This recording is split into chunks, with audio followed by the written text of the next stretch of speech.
In 1918, the world was deep in the trenches of the First World War. A British soldier named Henry Tandy was stationed in northern France, hunkered down in one of those muddy, grim trenches. By this point in the war, Henry was already a hero. He was a decorated soldier, and he would eventually go on to become the most decorated British private of the entire war. But all of his medals and all of his awards are not what he's really remembered for. What he's remembered for happened on a single day, September 28th of that year. It had been a long, brutal day of fighting. As dusk settled, Henry was propped up on the edge of his trench, just scanning the desolate landscape in front of him. He was looking out towards the German line. It was getting dark, the air was quiet for once, and a light mist was starting to roll in, clinging to the ground.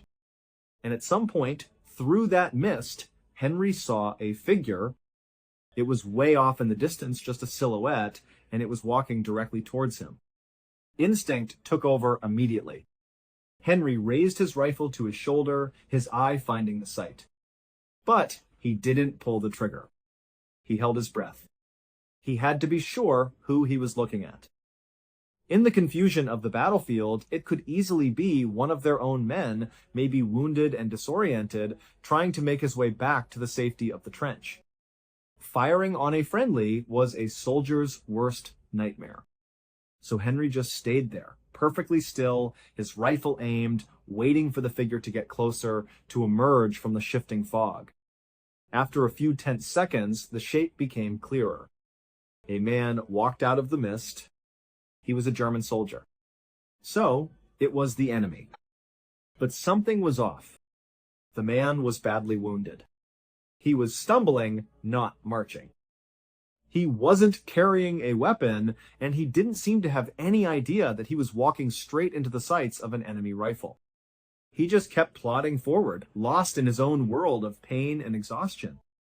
Henry centered the rifle's sight right on the German soldier's heart. It was an easy shot, but he hesitated. His finger hovered over the trigger, but he couldn't bring himself to squeeze it. The man just kept walking, getting closer and closer until he was only about 30 meters away. And at that point, he stopped. He looked up, and his eyes met Henry's. And in that instant, the German soldier realized his mistake. He understood he was about to die. But instead of panicking, instead of trying to run or dive for cover, he just stood there. He stared right at Henry with a look of resignation, as if he was simply accepting his fate. Now, Henry Tandy had shot many men during the war. It was part of the job. It was what you had to do to survive. But this was different. He just could not bring himself to shoot this unarmed, wounded man who just looked so pathetic and defeated. So, with his rifle still raised, Henry quickly glanced to his left and then to his right. He was checking to make sure none of his comrades were watching, that no one was going to see what he was about to do. The coast was clear. And so, Henry slowly, deliberately lowered his gun. For a long moment, the two men just stared at each other across that small patch of no man's land. An enemy soldier who should be dead, and the man who should have killed him. Finally, the German soldier gave a small, almost imperceptible nod. It was a nod of thanks. Then he turned around and just wandered back the way he came, disappearing once again into the mist. The man whose life Henry had just spared was Adolf Hitler. In the early morning hours of the 10th of June, 1994, a woman named Deborah Hoyt suddenly woke up in the middle of the night. She and her husband were staying with relatives in Sacramento, California. They had planned to be there for a few more days, enjoying their visit. But as Deborah sat up in bed in the dark, she was hit with this sudden, overwhelming urge. She felt like she needed to leave right then and there and head back to their home in Lake Tahoe. She had no idea where this feeling was coming from. It wasn't a thought, it was a physical sensation, a deep sense of urgency that she couldn't explain. She didn't know what to make of it, so she shook her husband awake. She tried to explain the feeling to him, this strange dread, this feeling that something was wrong and they had to go home immediately. Her husband, still half asleep, listened patiently. He told her, you know what? You probably just had a bad dream. You're still kind of waking up, half in your dream. It's not a big deal. Just try to go back to bed. Everything is totally fine. He said if she still felt that way in the morning, they could leave then. He would be happy to go. And so, Deborah thought, yeah, he's probably right. I'm totally overreacting. It must have just been a nightmare. She laid back down and closed her eyes, trying to force herself to go back to sleep. But as she laid there in the quiet room, that sense of dread didn't go away. In fact, it just grew stronger and stronger. The feeling that something was terribly wrong and that she had to leave right now was becoming unbearable. It was like an alarm was going off inside her head. Finally, she couldn't take it anymore. She jumped out of the bed and stood there in the dark. She said to her husband, "Honey, we have to go. Right now. I don't know what's wrong, but we have to go."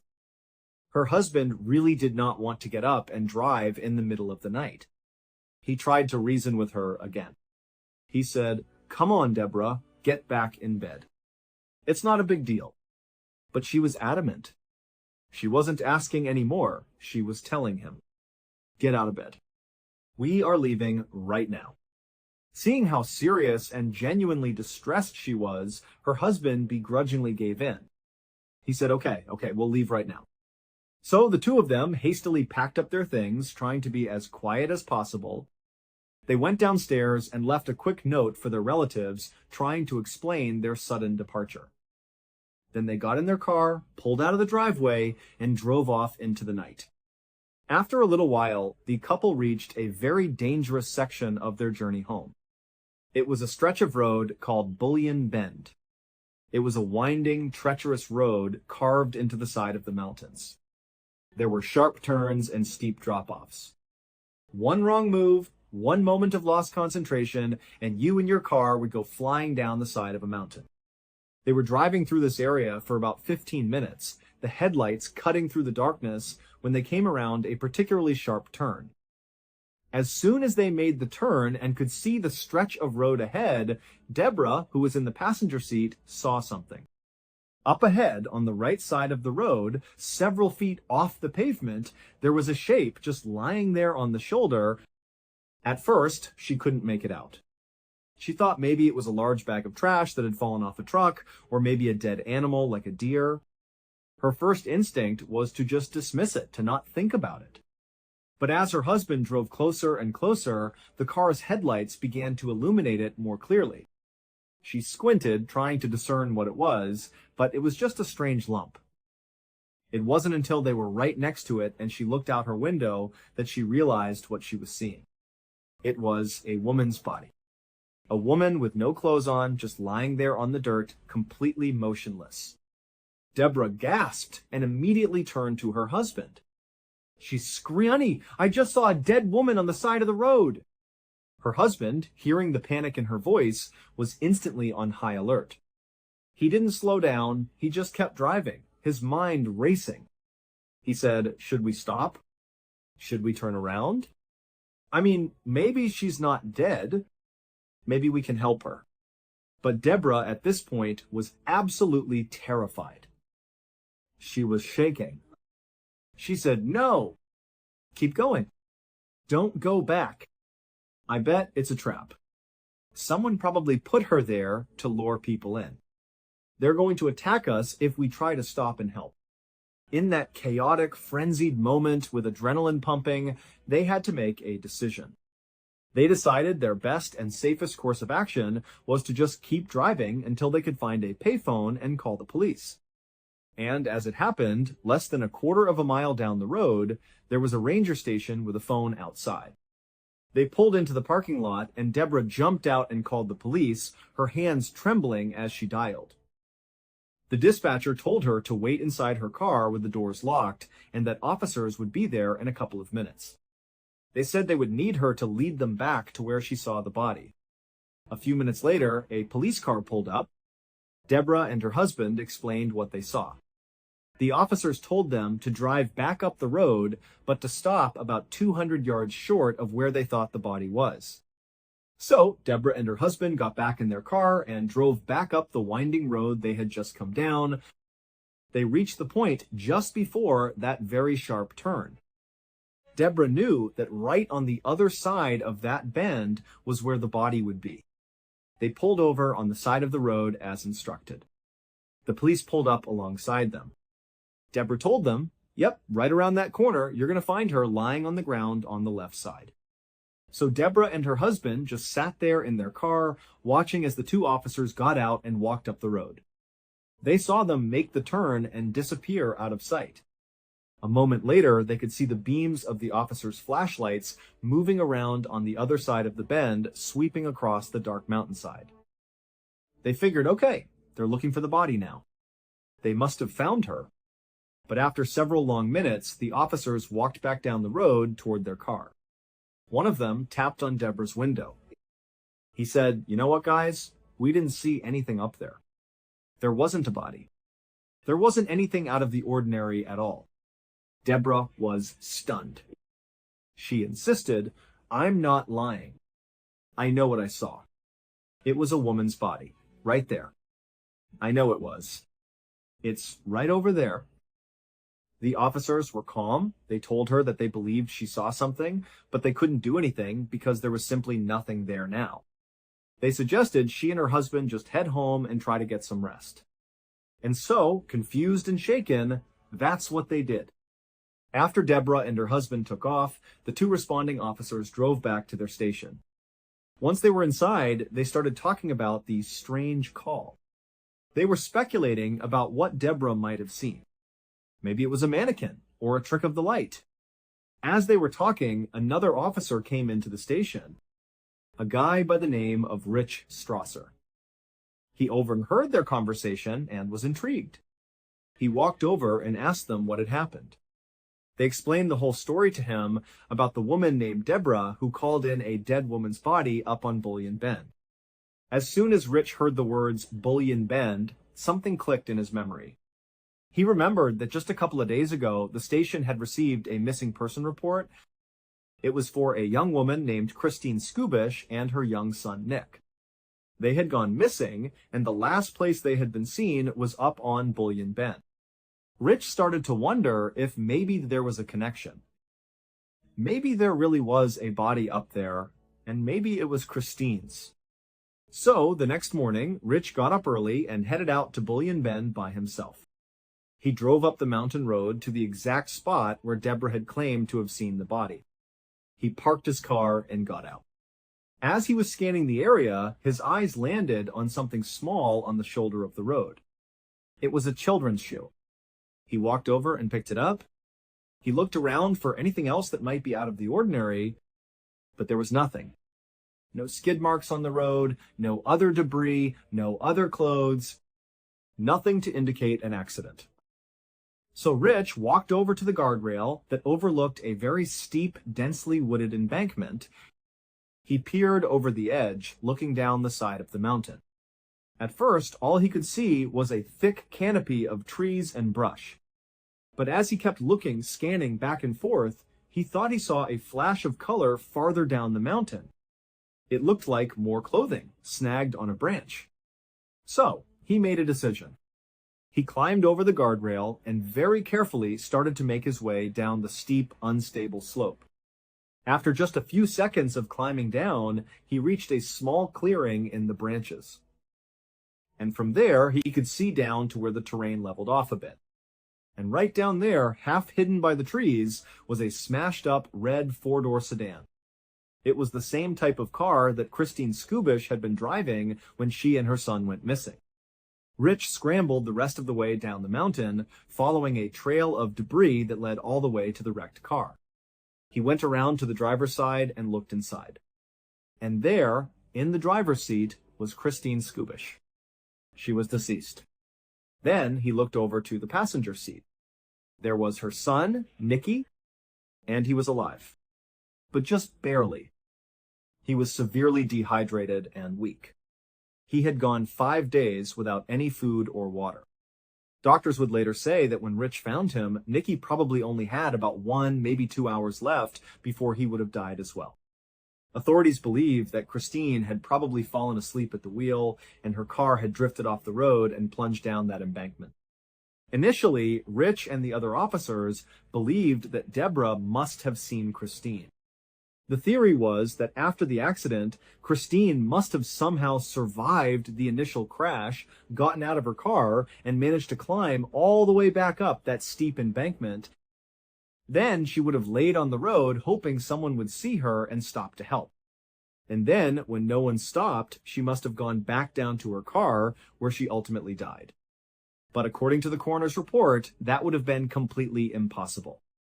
The coroner determined that when Christine's car crashed, she died on impact. She had been dead for 5 days before Deborah drove by and saw that woman on the side of the road. So it could not have been Christine. To this day, no one knows for sure who or what Deborah saw on the side of that road. But it is an objective, undeniable fact that Officer Rich Strasser only went back to investigate Bullion Bend and only found Nikki alive because of Deborah's police report about seeing a dead woman. And Deborah was only on that road in the first place because she had this totally bizarre, unexplainable, middle-of-the-night urge to suddenly leave her relative's house and drive up into the mountains. It was something she had never felt before and still doesn't know how to explain. So either this is one of the most extremely strange sets of coincidences in history, or little Nicky had a guardian angel looking out for him that night. In early 1983, residents of the Cranley Gardens apartment complex in North London started to complain about their drains. They were clogged up and water was backing up into their flats. Initially, their landlord was pretty dismissive. He told them, "Oh, it's just an old building. It's old plumbing, that's why it's slow." But the complaints kept coming, and eventually the landlord conceded and said he would call a plumber to come out and have a look. So, on the evening of February 8th, an experienced plumber named Mike showed up at Cranley Gardens. After hearing what the complaints were, he went around to the side of the building and located a main drain cover.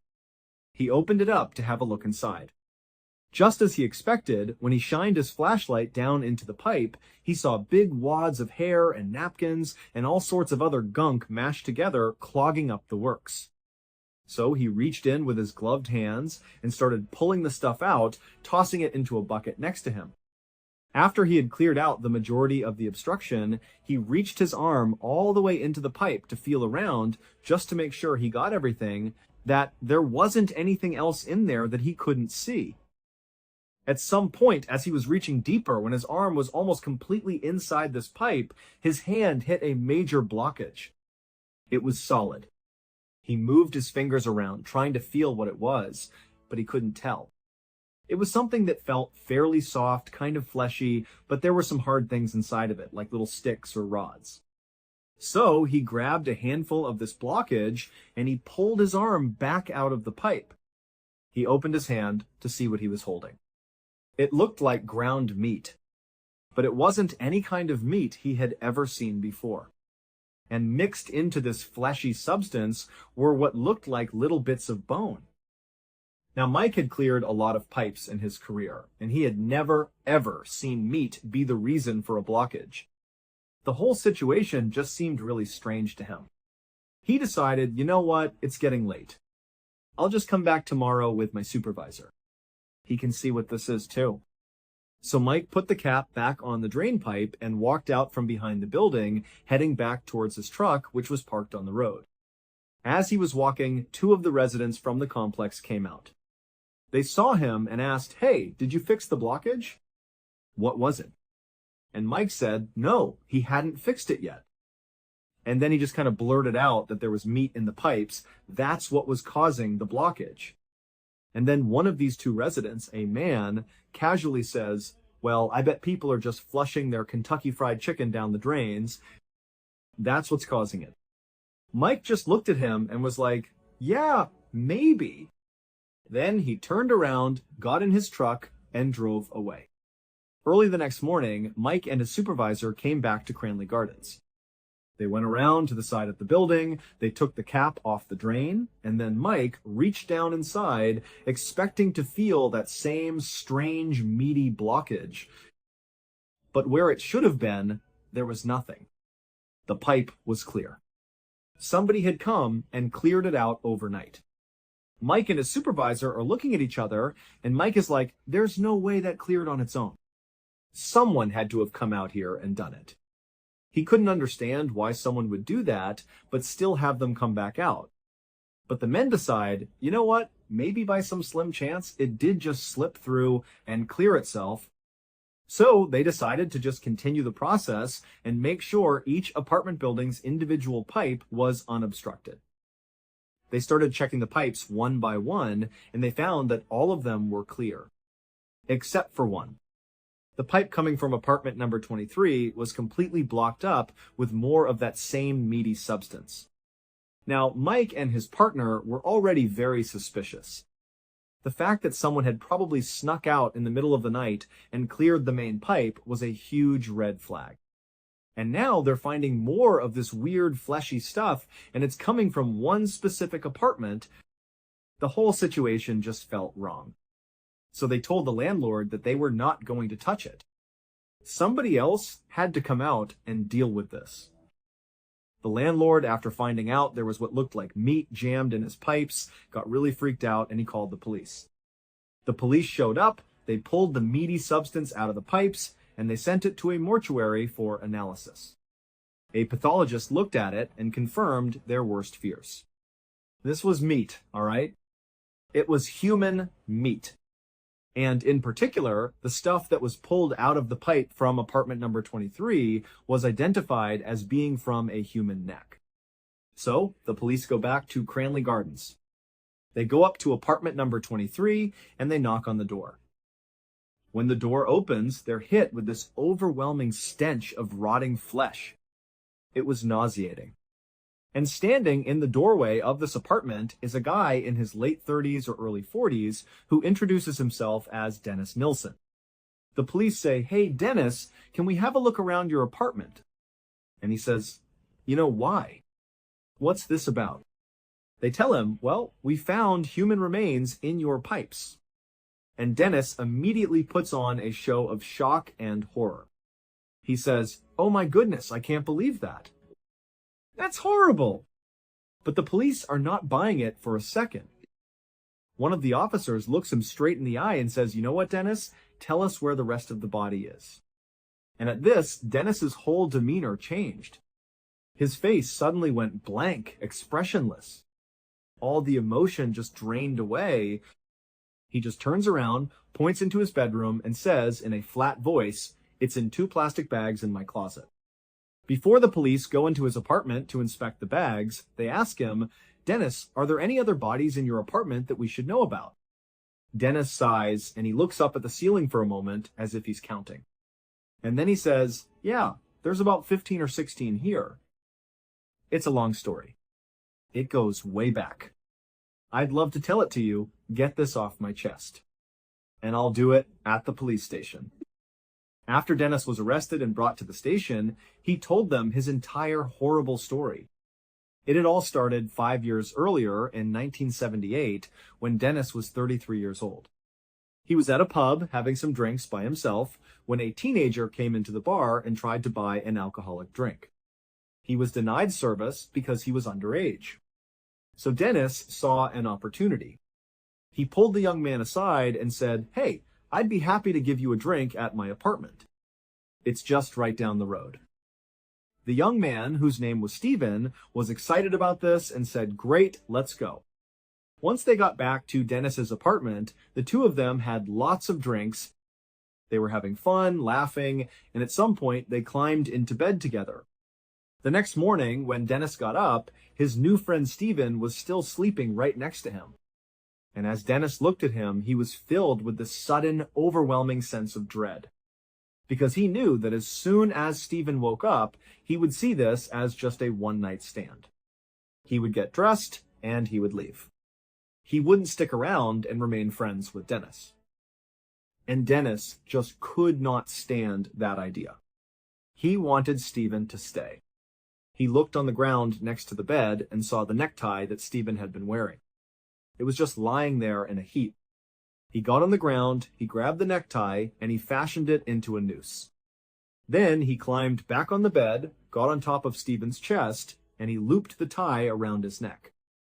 Then he pulled it as tight as he could. Dennis would tell police that as soon as the tie tightened, Stephen came alive. He started thrashing, reaching for his neck, trying to pull the tie off, kicking Dennis as hard as he could, but he just couldn't get it off. And at some point, Dennis said, Stephen just seemed to give up. He looked up at Dennis, and he knew he wasn't going to win this fight, that Dennis was determined to kill him. And so Stephen just allowed himself to go limp. Dennis said he relaxed the pressure a little bit, but as he's looking at Stephen, he realized he wasn't dead. He was just unconscious. So Dennis goes into his kitchen and he gets this huge plastic bucket. He fills it up with water and sets it in the middle of his kitchen floor. Then he gets a bunch of kitchen chairs and he lines them up like he's making a makeshift table right in front of this bucket of water. Then he drags Stephen's unconscious body into the kitchen and he lays him on his back across these chairs. But he makes sure his head is not resting on a chair, his head is kind of dangling off the back. Then he grabbed that bucket of water and he slid it right underneath Stephen's dangling head. Then Dennis got on top of the chairs on top of Stephen and he pressed the young man's face straight down, bending his head backwards until his mouth and his nose were under the water. Dennis held him like that. Stephen regained consciousness for a moment, submerged in the water, but again, he didn't fight it. He knew he was doomed. After several minutes, the bubbles stopped coming to the surface, and Stephen was dead. Dennis pulled his victim's body off of the chairs. He brought him into the living room, and he sat him up on a chair. Then Dennis went into the kitchen, and he made himself a cup of coffee and smoked a few cigarettes. And he just stood in the doorway and looked at Stephen's body sitting there in the chair. He would tell police it was a very bizarre experience because Stephen still looked like he was alive. In fact, Dennis started talking to him as if he expected him to talk back. But obviously, he didn't. At some point, Dennis realized that the life he had before he killed Stephen was now over. He had a new life now, and he didn't really know how to handle it. The first thing he thought to do was to clean Stephen. So he took Stephen's body and brought him into the bathroom, and he gave him a very long bath. He cleaned his body, he washed his hair, and afterwards he got him out, he dried him off, dressed him, and put him into his own bed. And then Dennis climbed into bed with him and just laid there. He would tell police that as he laid there, he suddenly felt overjoyed. Stephen was not going to leave him. He was going to stay here for as long as Dennis wanted him to. After laying with the body for some time, Dennis realized he had to find a way to hide Stephen's body in his apartment so no one could find him. He left his apartment and went to a hardware store where he bought an electric knife and a big storage bin. He brought them back to his apartment, and as he was about to start cutting Stephen up, he just couldn't go through with it. So instead, he just climbed back into bed and took a nap next to Stephen's body. When he got up again, he moved Stephen's body onto the ground in his living room and covered him with a blanket. Then he went and made dinner, sat in his chair right next to the body on the ground, and watched television for a while. When he was done watching TV, he looked at the body on the floor and realized he really hadn't made any progress in terms of hiding him. And that's when he remembered that he had a loose floorboard in his apartment. He went over to the loose floorboard, he pulled it up, and he saw there was a crawl space under the floors. So he pulled a couple more boards up, and then he grabbed Stephen's body and attempted to force him down into the space. But by now, Stephen's body had begun to stiffen up from rigor mortis. Specifically, his arms were outstretched over his head in a kind of Y shape. So as Dennis was trying to force him down into the narrow space, his rigid arms were getting in the way. So Dennis took Stephen's body and he propped him up against the wall in his bedroom.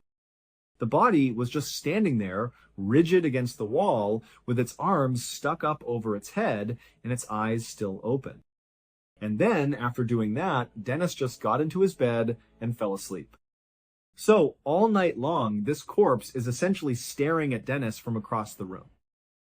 The next morning, when Dennis got up, there was Steven, still propped against the wall, hands in the air, looking down at him. Dennis grabbed Steven's body, put it on the ground, and began yanking and jerking and pulling on each of Steven's arms until he finally broke the rigor mortis and could pin them down by his side. Then he started working on his legs and his hips, contorting the body until it was small enough that he could pack him down under the floor. Once he was under there, Dennis just put the boards back on top and went about his daily life. For the next couple of days, he totally forgot about Steven. But about a week after putting him under the floor, Dennis decided he missed Steven and he wanted to see him again. So one night, he opened up the floorboards, he looked down, and there was Steven. Dennis would say it looked like he was dirty. So he pulled him out of the floor and he gave him another bath. After he had cleaned Steven's body, he pulled him out of the water, dried him off, and put him back in the chair. And then Dennis took a bath himself in the same water he had just used to clean the corpse. After a long soak, Dennis finally got out, toweled himself off, he redressed Steven, and then he forced him back under the floorboards and covered him up again. The body would remain there for the next 7 months. Finally, Dennis decided to dispose of him by burning him in a bonfire outside of the apartment building. After the body was completely incinerated and gone, Dennis remembered thinking to himself, "I can't believe I just got away with murder." And so, he would do it again. And again, and again.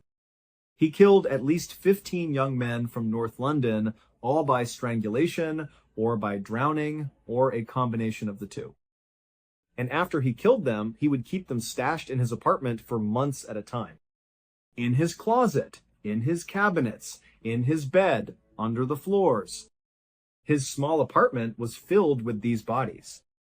And while they were in his apartment, he liked to periodically take them out to spend time with them. He told police he found corpses to be beautiful. He was fascinated by them. But eventually, in 1983, he had so many bodies stashed all over his apartment that he knew he really needed to expedite getting rid of them. And so he began cutting them up into smaller pieces and trying to force them down his toilet and his drain, which eventually clogged the pipes for the whole building. And so when Mike, the plumber, showed up and discovered the me substance, Dennis overheard him talking about it. That night, after Mike was gone, Dennis had gone outside and attempted to clear the rest of the human remains from the main pipes, but he wasn't aware that there were still remains stuck in the specific pipe that led directly to his apartment. Dennis Nilsen confessed to killing 15 young men and attempting to kill at least 7 others. He was sentenced to life in prison. Dennis never showed any remorse, nor did he ever show any desire to want to be free again. He actually said that he deserved to be in jail for what he did. In 2018, Dennis Nilsen would die in prison at the age of 72. Thank you so much for watching. Let me know what you thought of today's episode in the comments. And remember, we have a whole playlist of true crime episodes ready for you to binge right now. Until next time, see ya. 2 classmates called Carol and Reggie discovered what seemed to be the ideal love for each other in the early 1960s while they were walking through the hallways of a high school in South Carolina. During the breaks between courses, they were the kind of pair that you would find in old yearbooks. They were always smiling, holding hands, and whispering secrets to each other. They were practically inseparable while they were not schooling together. But despite the fact that their young love appeared to be flawless, it was a chapter that came to a conclusion. The dreams that they had and the expectations that they had about what their future should be like were different. So, upon the completion of their education, they went their separate ways. He moved to the United States Navy, and then spent the subsequent years serving in various locations throughout the world. At some point during that period of time, he entered into a marriage, but it was a marriage that ended almost as fast as it had begun. Following his discharge from the military, he went back to his birthplace in South Carolina and found a position with a railroad firm that he knew he could rely on. His existence was calm and unchanging. In contrast, Carol's life went through a significantly more turbulent course. She too got married after she graduated, and then she divorced her husband. Subsequently, she went through a second marriage and another divorce. This second marriage that ended in failure would eventually lead to a situation that came dangerously close to taking her life. Carol and her daughter Rhonda, who was 10 years old at the time, were spending the 18th of February in the year 1987 inches, South Carolina. There was a knock at the door on that particular day. It was her second husband, with whom she had a strained relationship. She did not utter a single word as Carol opened the door for him. Right there in front of her young daughter, he pulled out a revolver and shot her 6 times for no apparent reason. Following the assault, he turned around and fled the scene. He was subsequently discovered by the police inside his vehicle, which was parked on the side of the road. The individual had committed suicide. By some miracle, Carol was able to be saved by the medical staff. However, the harm had already been done. She sustained injuries that would remain with her for the rest of her life. As a result, she was blind in one eye and endured persistent, ongoing discomfort throughout her life. It was necessary for her little daughter, Rhonda, to mature quickly because she was expected to take on the duty of a full-time caregiver for her mother.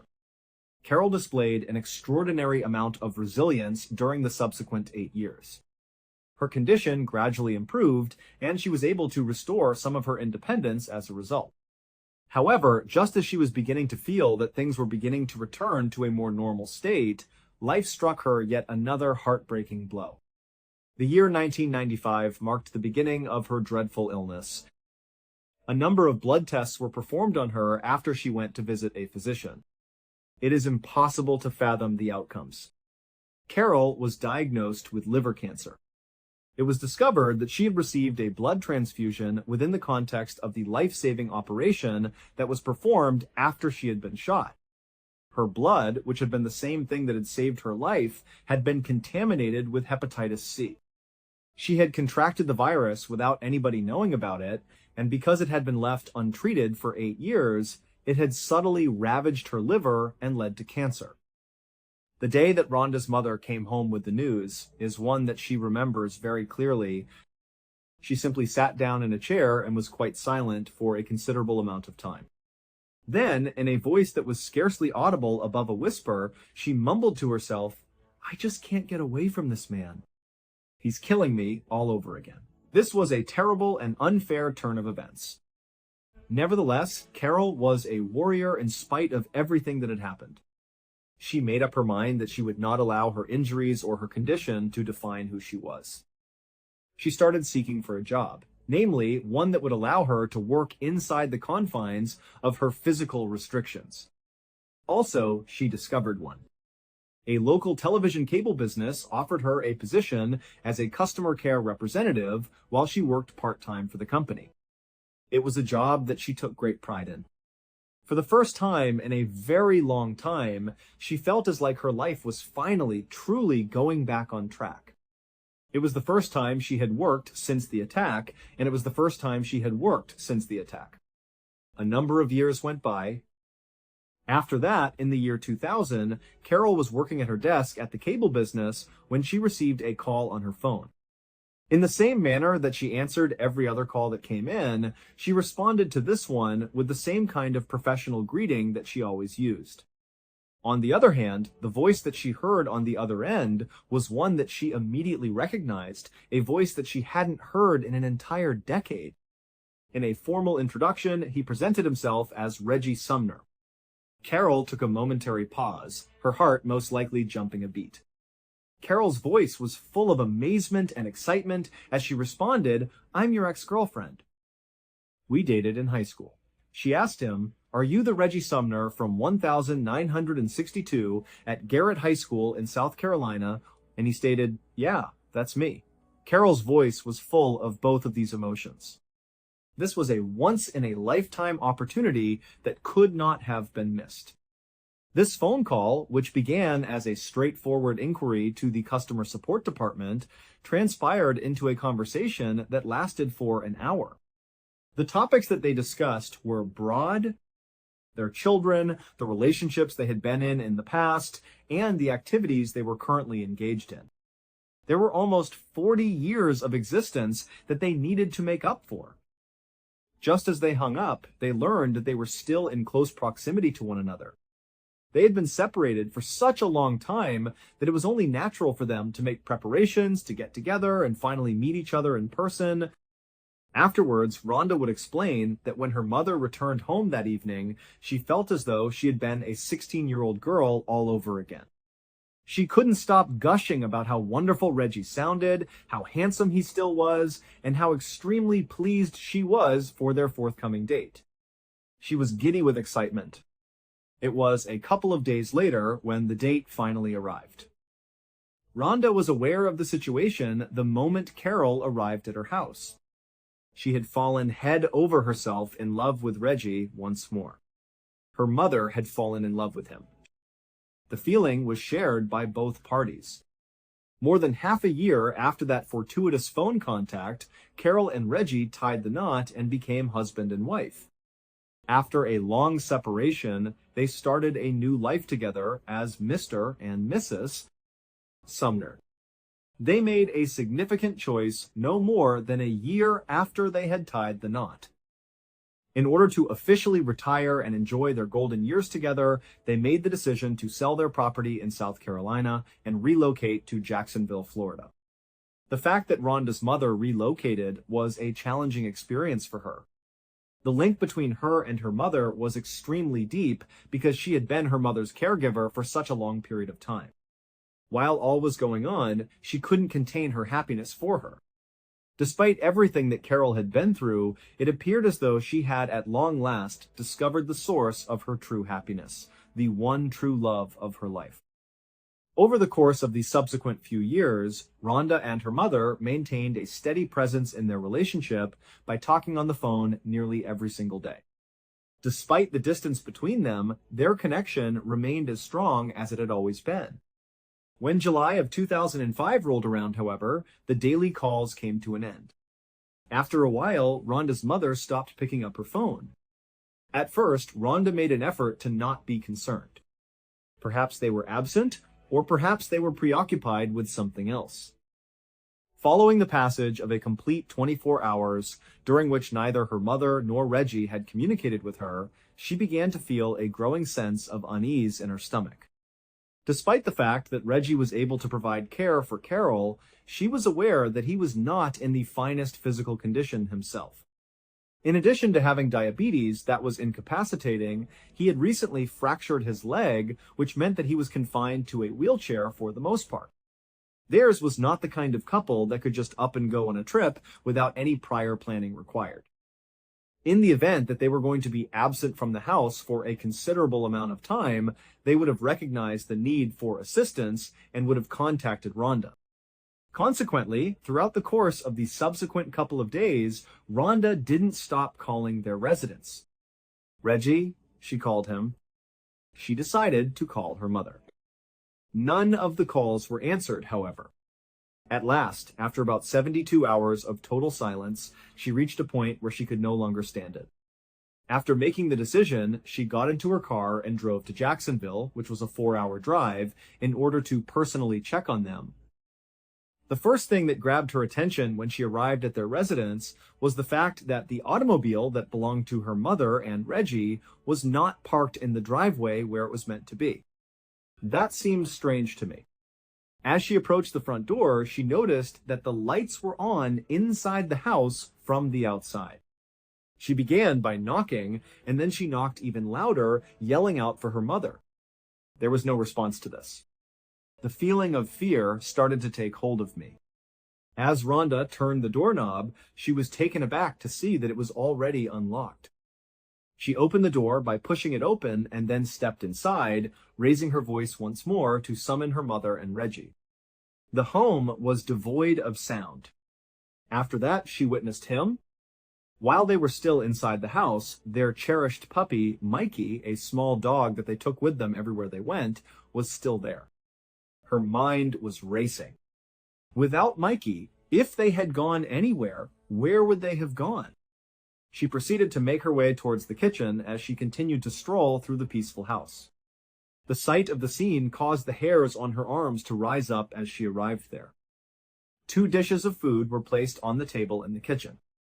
When the food was just sitting there, it appeared as though it had been sitting there for a couple of days, as if they had been in the middle of a dinner only to have it suddenly disappear. There was a heap of filthy dishes left in the sink, and there were pans on the stove that still contained meals that had only been partially cooked. Rhonda was familiar with her mother. The person Carol was really neat and organized. When it came to her house, she was very careful. That she would have left the house in such a mess, with filthy dishes out and food left to decay on the table, is something that she would never, ever have done. Rhonda's head was suddenly riddled with warning signs that were feverishly waving. On one of the kitchen counters, however, she discovered the factor that firmly established her apprehension, the one that informed her that something was dreadfully wrong. Her eyes fell onto the only mobile phone that Reggie and Carol had shared, which was simply sitting there. There was Carol's purse right next to it. In addition to that, there was a collection of pill bottles close by. It turned out to be both of their supplements. Carol's medicine for liver cancer and Reggie's insulin are both included.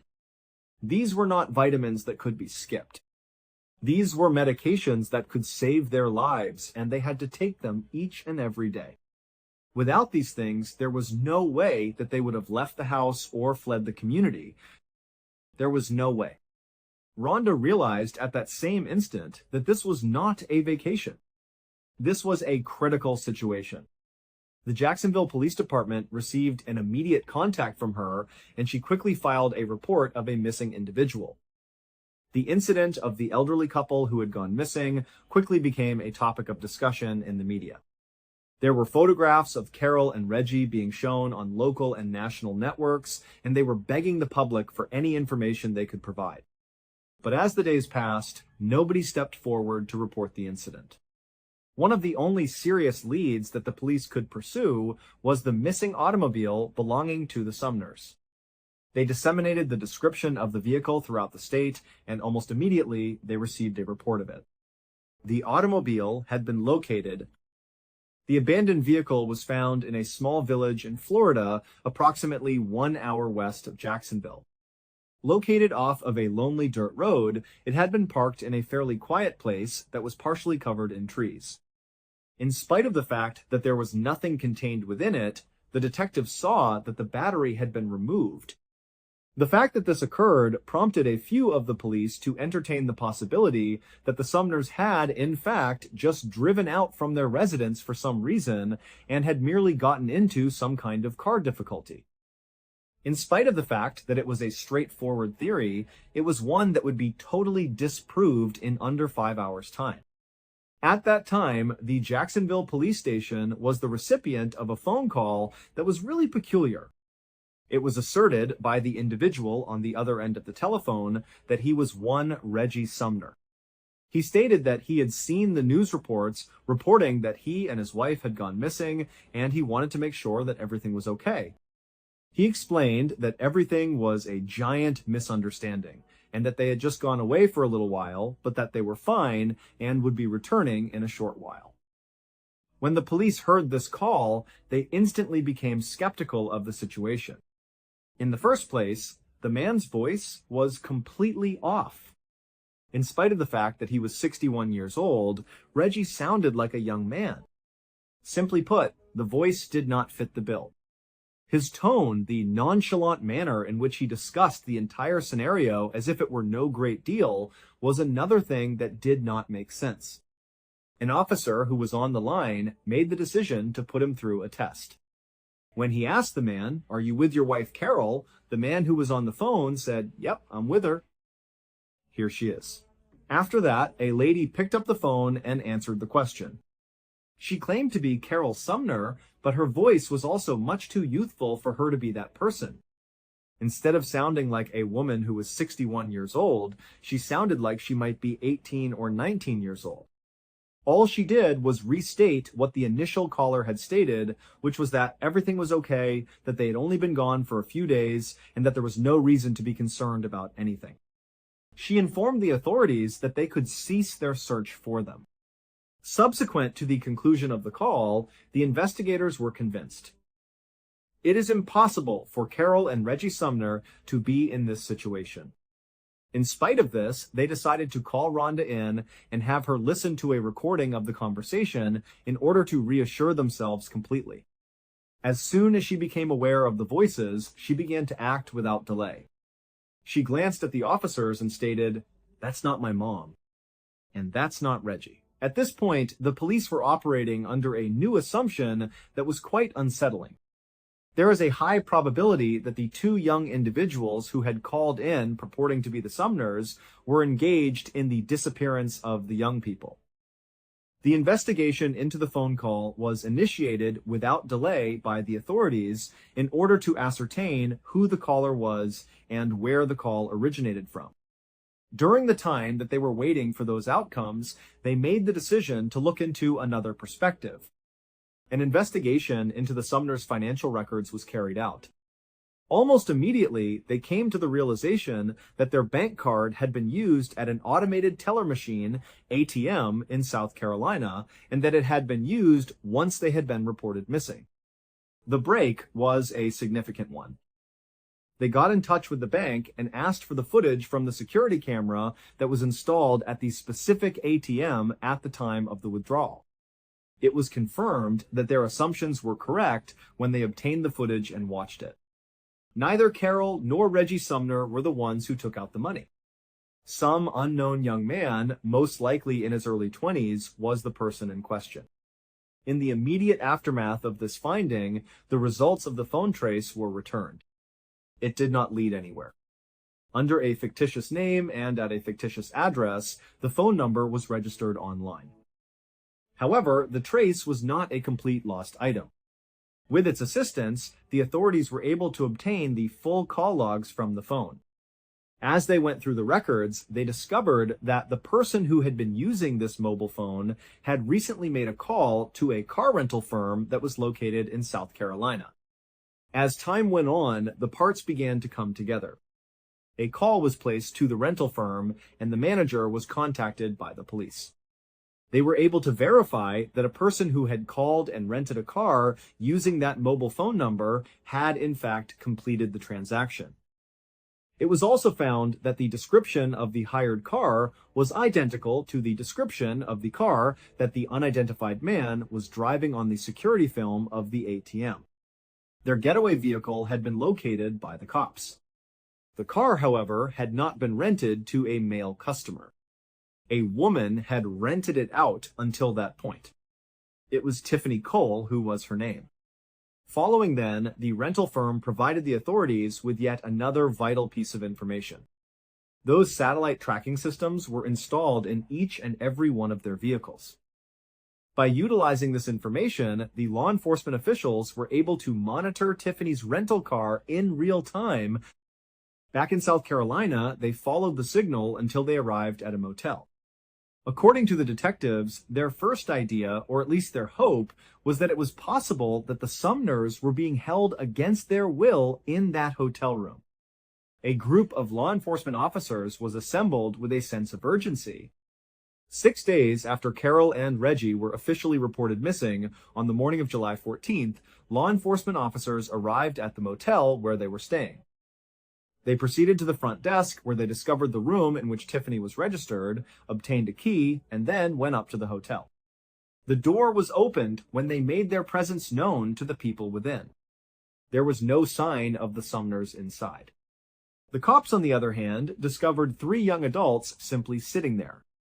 Tiffany Cole, who was 24 years old at the time, was the individual who had hired the vehicle.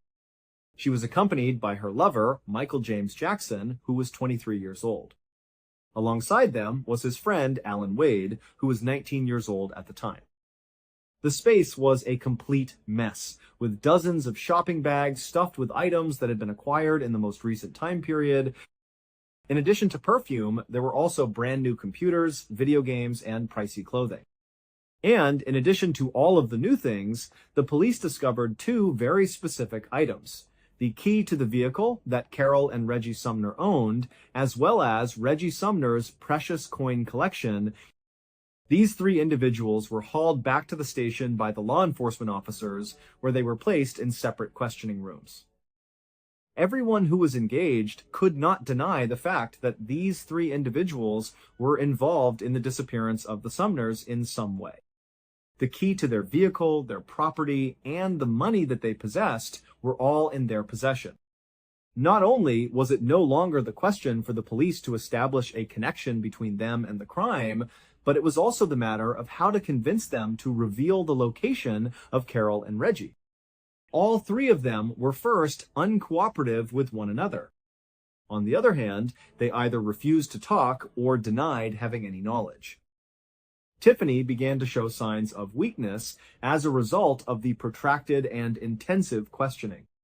Although she conceded that they had looted the Sumners, she asserted that this was the only thing that they had done. There is nothing else. In addition to this, she informed them that there was a fourth individual who had been involved in the heist. This individual was a friend of Alan Wade's named Bruce Nixon, who was 19 years old. The police soon proceeded to Bruce's house, gathered him up, and brought him in for interrogation as well. Bruce was another person who resided in the neighborhood. On the other hand, in contrast to the other three, Bruce gave in nearly entirely. He divulged all of his information to the authorities. And the account that he recounted, the reality about what happened to Carol and Reggie Sumner, was so horrifying that it caused a number of the experienced detectives who were engaged in the case to shed tears. From what he said, everything began with Tiffany. During the time when the Sumners were still residing in South Carolina, it was discovered that Tiffany had been next-door neighbors with them. Tiffany had a difficult childhood because her father was unable to recover from his illness. She was taken in by the Sumners, who, being the kind-hearted people that they were, had taken her under their leadership. They took care of her, developed a deep bond with her, and treated her in a manner that was almost identical to taking care of one of their own kids. They were always there for her whenever she required anything, whether it was money to buy food or simply someone to talk to. They were very supportive of her. Take, for instance, the fact that they sold an automobile to Tiffany in the year 2001, just prior to their relocation to Florida. However, they sold it to her for a price that was almost insignificant because they were aware that she was in desperate need of a car and that she did not have any money. They were exactly like that. Exactly 4 years later, in June of 2005, Tiffany was in Jacksonville, Florida, where she was partying with Michael James Jackson, who had recently become her boyfriend. After being kicked out of the residence they were residing in, they found themselves in a situation where they had nowhere else to go. They had been staying with some friends. They had no money, and they were unable to find a hotel. And it was at that moment that Tiffany's mind began to generate an idea. It was the Sumners that she recalled. She recalled that they had relocated to Jacksonville, and she recalled how they would continue to assist her in any situation regardless of the circumstances. As a result, the two of them arrived at the residence of the Sumners. They arrived in the middle of the night without prior notice and simply knocked on the door when they had arrived. Despite the fact that she was weary and bewildered when she arrived at the door, Carol's face lit up when she saw that it was Tiffany. She warmly embraced her and said, "Oh my goodness, I haven't seen you in so long." "Come in, come in." "And who are you?" "Michael? It's great to meet you. Come on inside, I'll get you some food, we'll get you fed." "What do you need? What can we do for you?" Tiffany informed them that their preparations had been unsuccessful and that they did not have a place to stay for the night. She inquired as to whether or not I would be able to remain with them. Carol and Reggie answered, "Absolutely, no problem.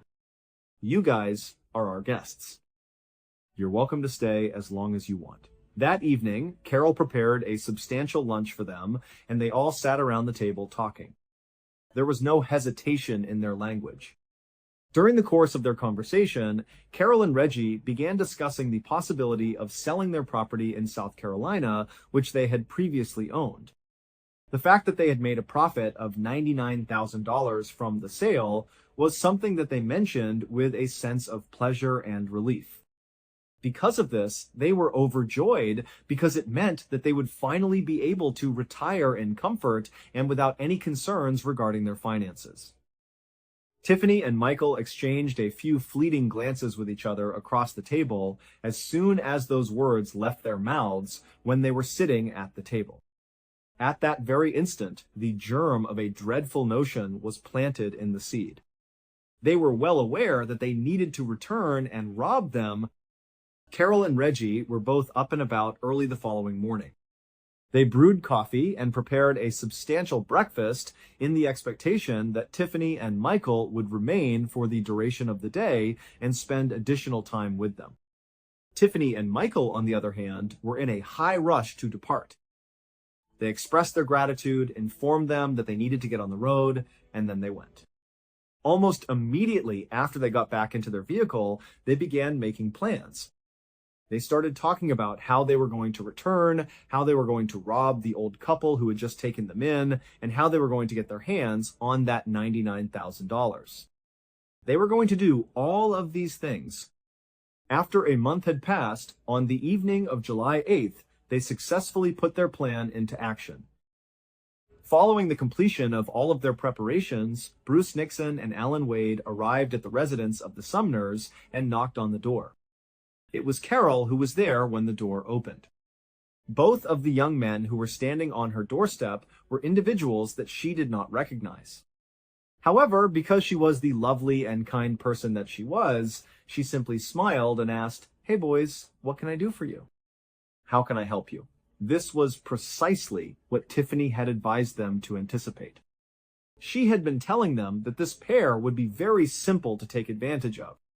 An act of rehearsing was performed by Bruce and Alan for Carol. They informed them that their vehicle had broken down just a few blocks away and that they needed to use her phone in order to call for assistance. Despite the fact that Carol had some reservations, she ultimately decided to put her faith in the situation. That was her response. "Sure, come on in."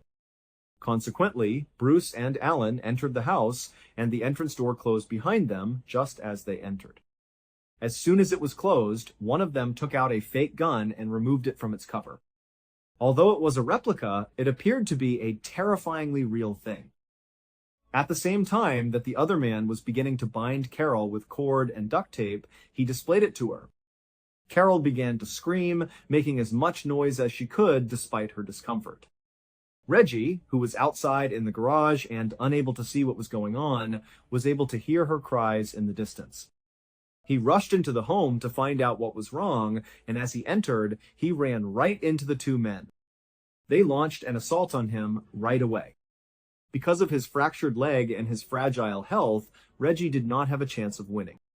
However, he was unable to put up much of a fight. In a short amount of time, both he and his wife were held on the couch in their living room and bound with tape. After that, their kidnappers put duct tape around their heads repeatedly until everything was covered, with the exception of a small gap that they cut under their nostrils so that they could breathe. While the couple was absolutely helpless, one of the men sent a text message to Michael, who was waiting just down the road with Tiffany inside the rented car. Michael was waiting for them right there. Text was easy to understand. It simply stated, "All clear." This was the indication that was given. It indicated that Michael might now aid them with the robbery by coming up to the house and assisting them. Tiffany did not leave the vehicle and remained there to serve as the watchman. Michael made his way up to the house, entered it, and then he, Bruce, and Alan started to meticulously search through the house after he had entered.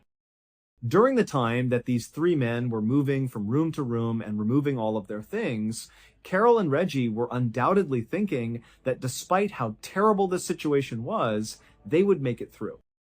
Following their departure, the men would take what they desired, and then they would feel better. However, once the three men had finished taking everything of worth, they came to a decision that altered the course of events permanently. A decision was made that they would also take Carol and Reggie with them. They lifted the hapless couple to their feet and marched them out into the garage as they emerged.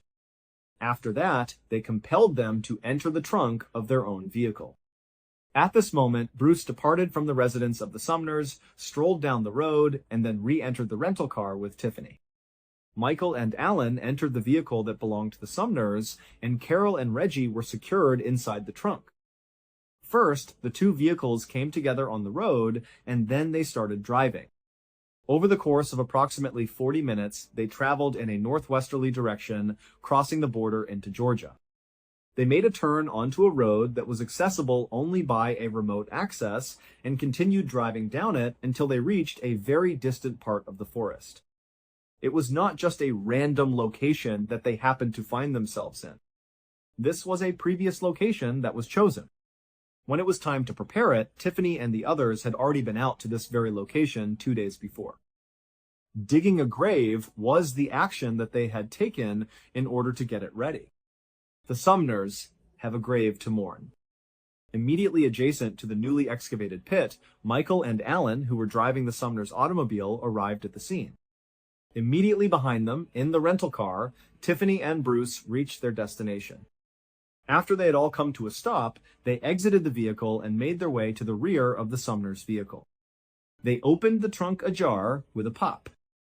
There is a strong possibility that the temperature within that black metal trunk was significantly higher than 100 Celsius.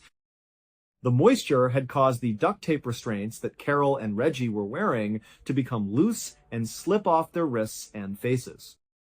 Carol and Reggie were drenched in sweat the entire time.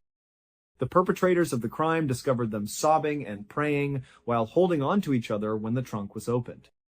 Following the realization that they were so feeble and afraid, the group came to the conclusion that they did not even require retaping their wrists or faces. There was no way that they were going to leave.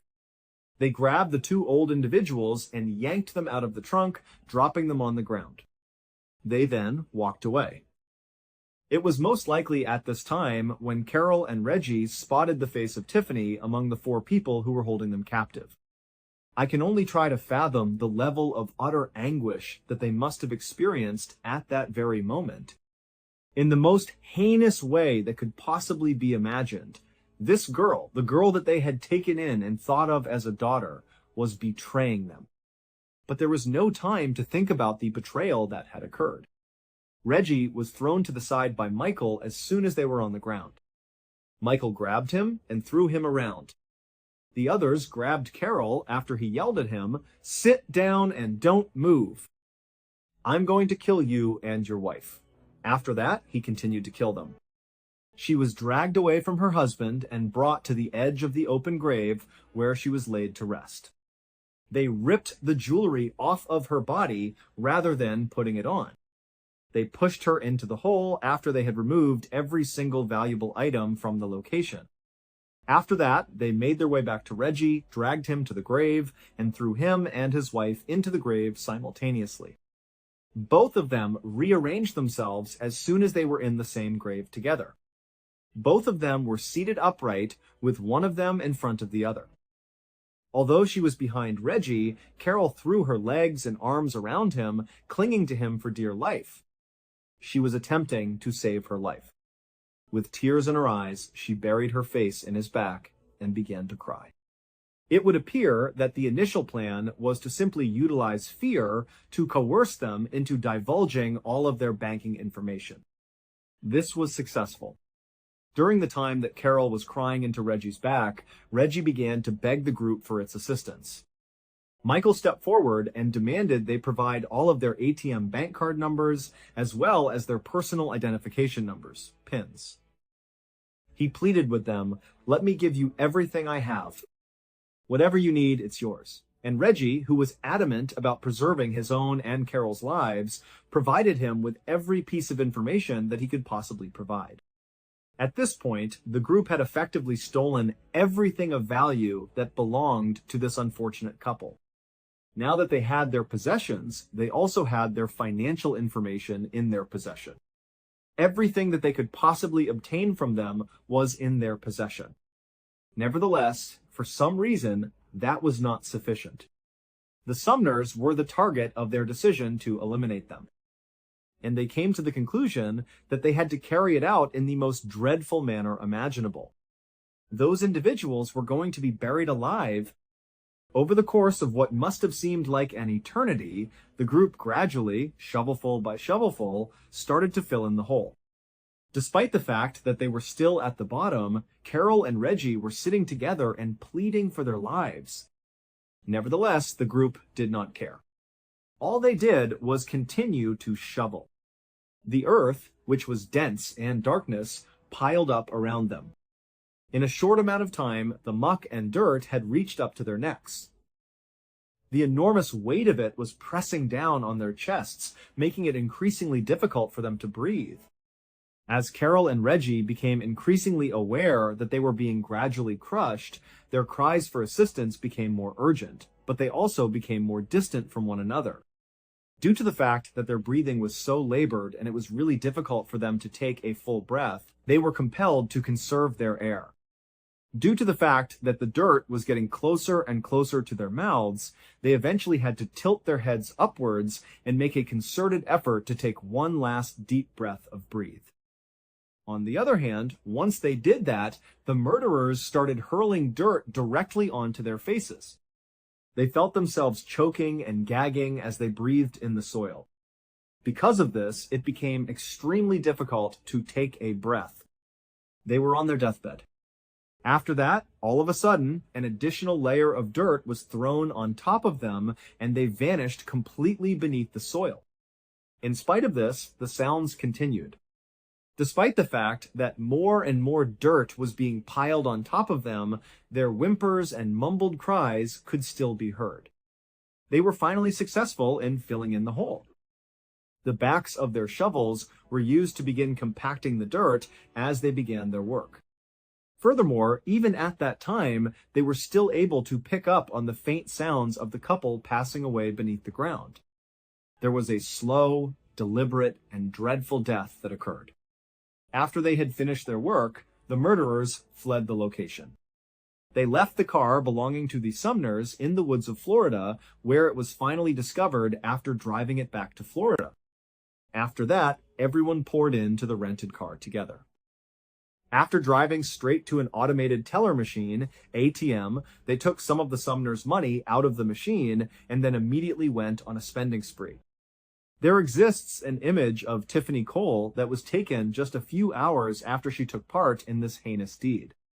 After she had killed the very folks who had taken her in and treated her like a dog, she is seen in the picture laughing and partying as if she had no concern in the world.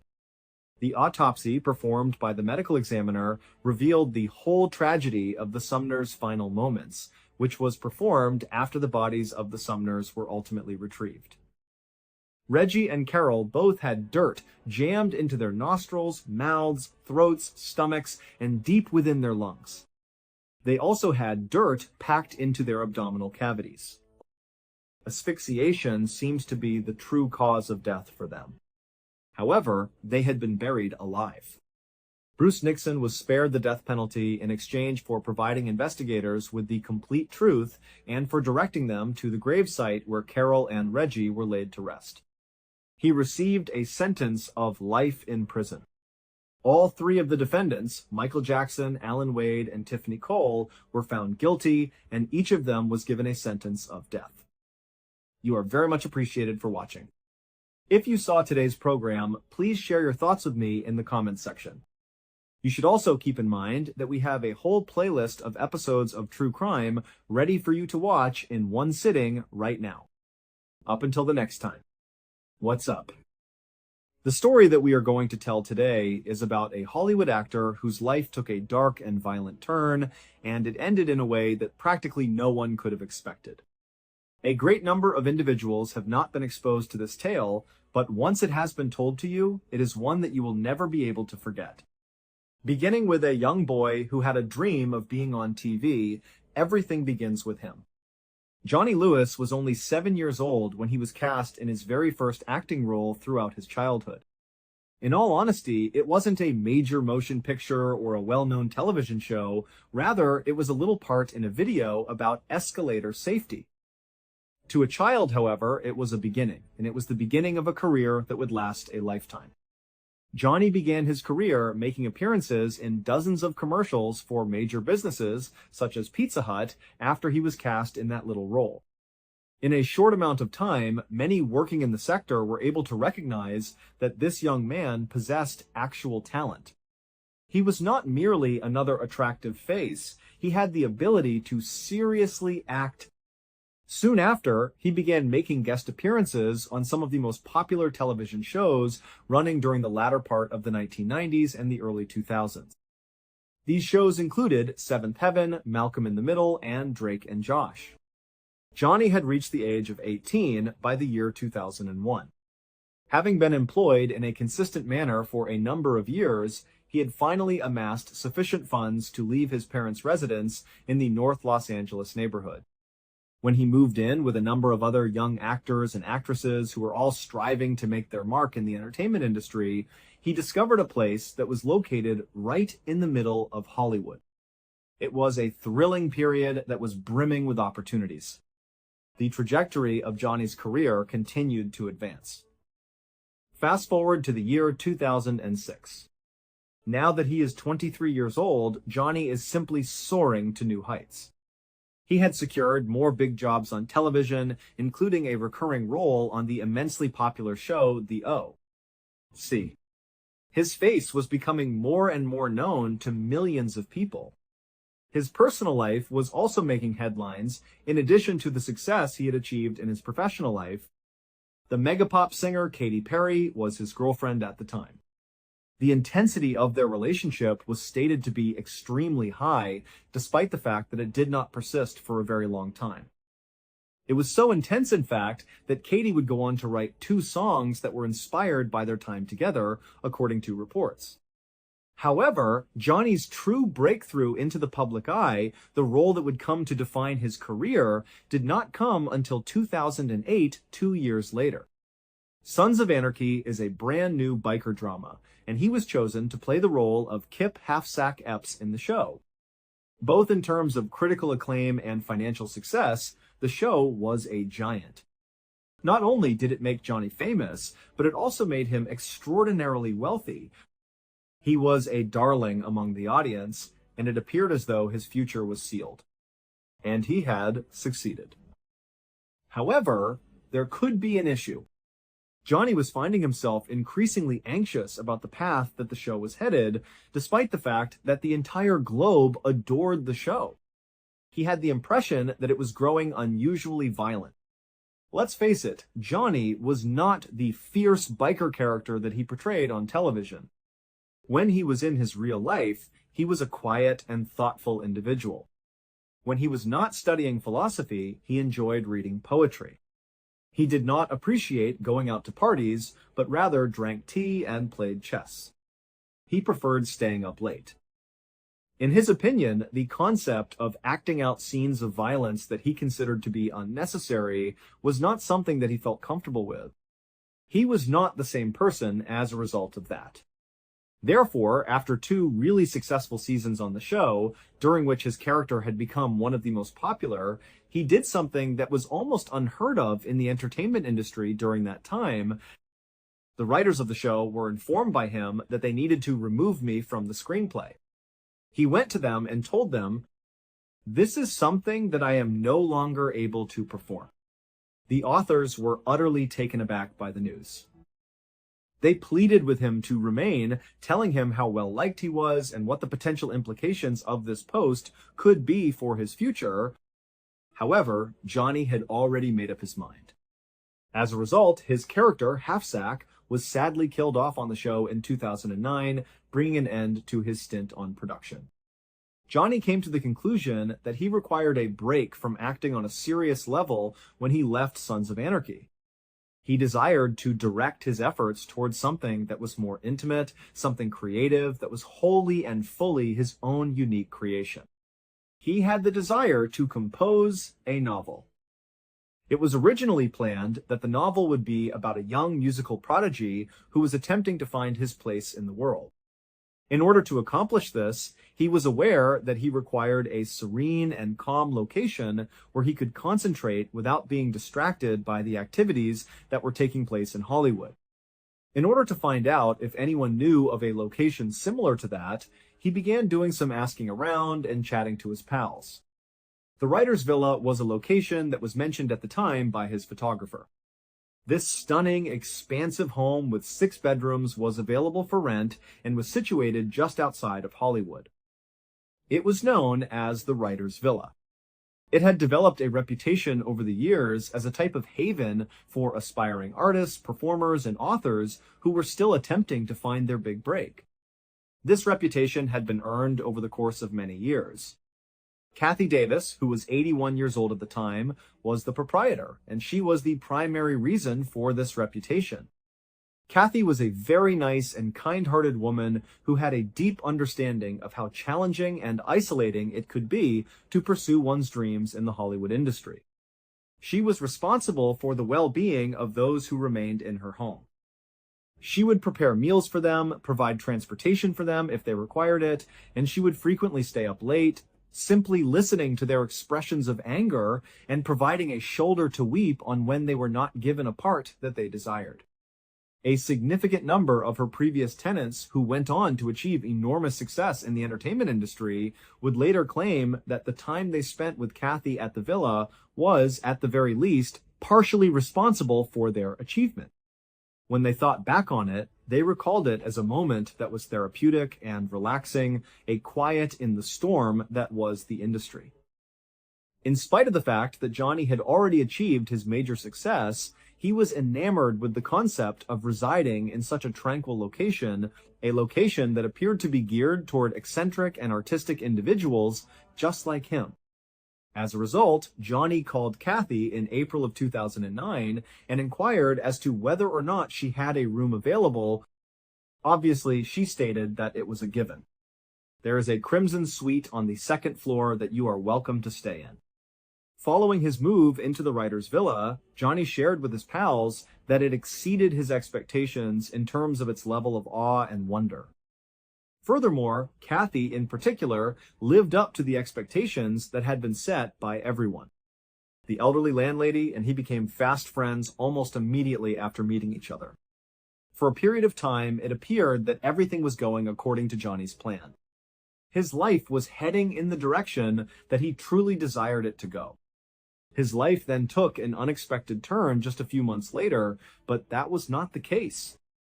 The news that his girlfriend, Diane, was expecting a child came to him. Johnny was truly pleased at the prospect of being a father, despite the fact that this entirely altered his intentions for finishing his work. In a responsible manner, he made the decision to act. He left the tranquil villa and moved in with Diane, who lived in the neighborhood, so that he could be present to assist with the care of their child. In the year 2010, on April 6th, Diane gave birth to a healthy baby girl whom they called Kalame. This occurred 9 months subsequently. Upon the birth of their daughter, Johnny and Diane fell head over heels in love with her. Unfortuitously, the pressures of fatherhood caused their love for each other to diminish rapidly, which negatively impacted their relationship. Within a short period of time, their relationship had deteriorated to the point where Johnny decided to leave, and this time he went back to live with his parents. Johnny and Diane were involved in a custody battle over their daughter, Kalame, that was extremely violent, drawn out, and excruciating. This conflict began not long after the collapse of their relationship. Johnny was ultimately unsuccessful in the fight, which lasted for several months. He was completely and utterly devastated by the verdict that the court made. Around a few months later, in October of 2011, Johnny was still residing at his parents' home, and he was experiencing feelings of disorientation and depression. For the sole purpose of going for a ride and attempting to get his thoughts organized, he made the decision to ride his motorcycle one day. To the west of Los Angeles, he traveled for around 2 hours, and then he continued on into the desert. It was at that moment that he lost control of his motorcycle and came to a crash. He was transported to the hospital, where it was initially discovered that his injuries were not quite as severe as one might expect. The medical professionals were a little worried that he might have suffered a brain injury, but after conducting a series of tests, they found that he did not have a concussion.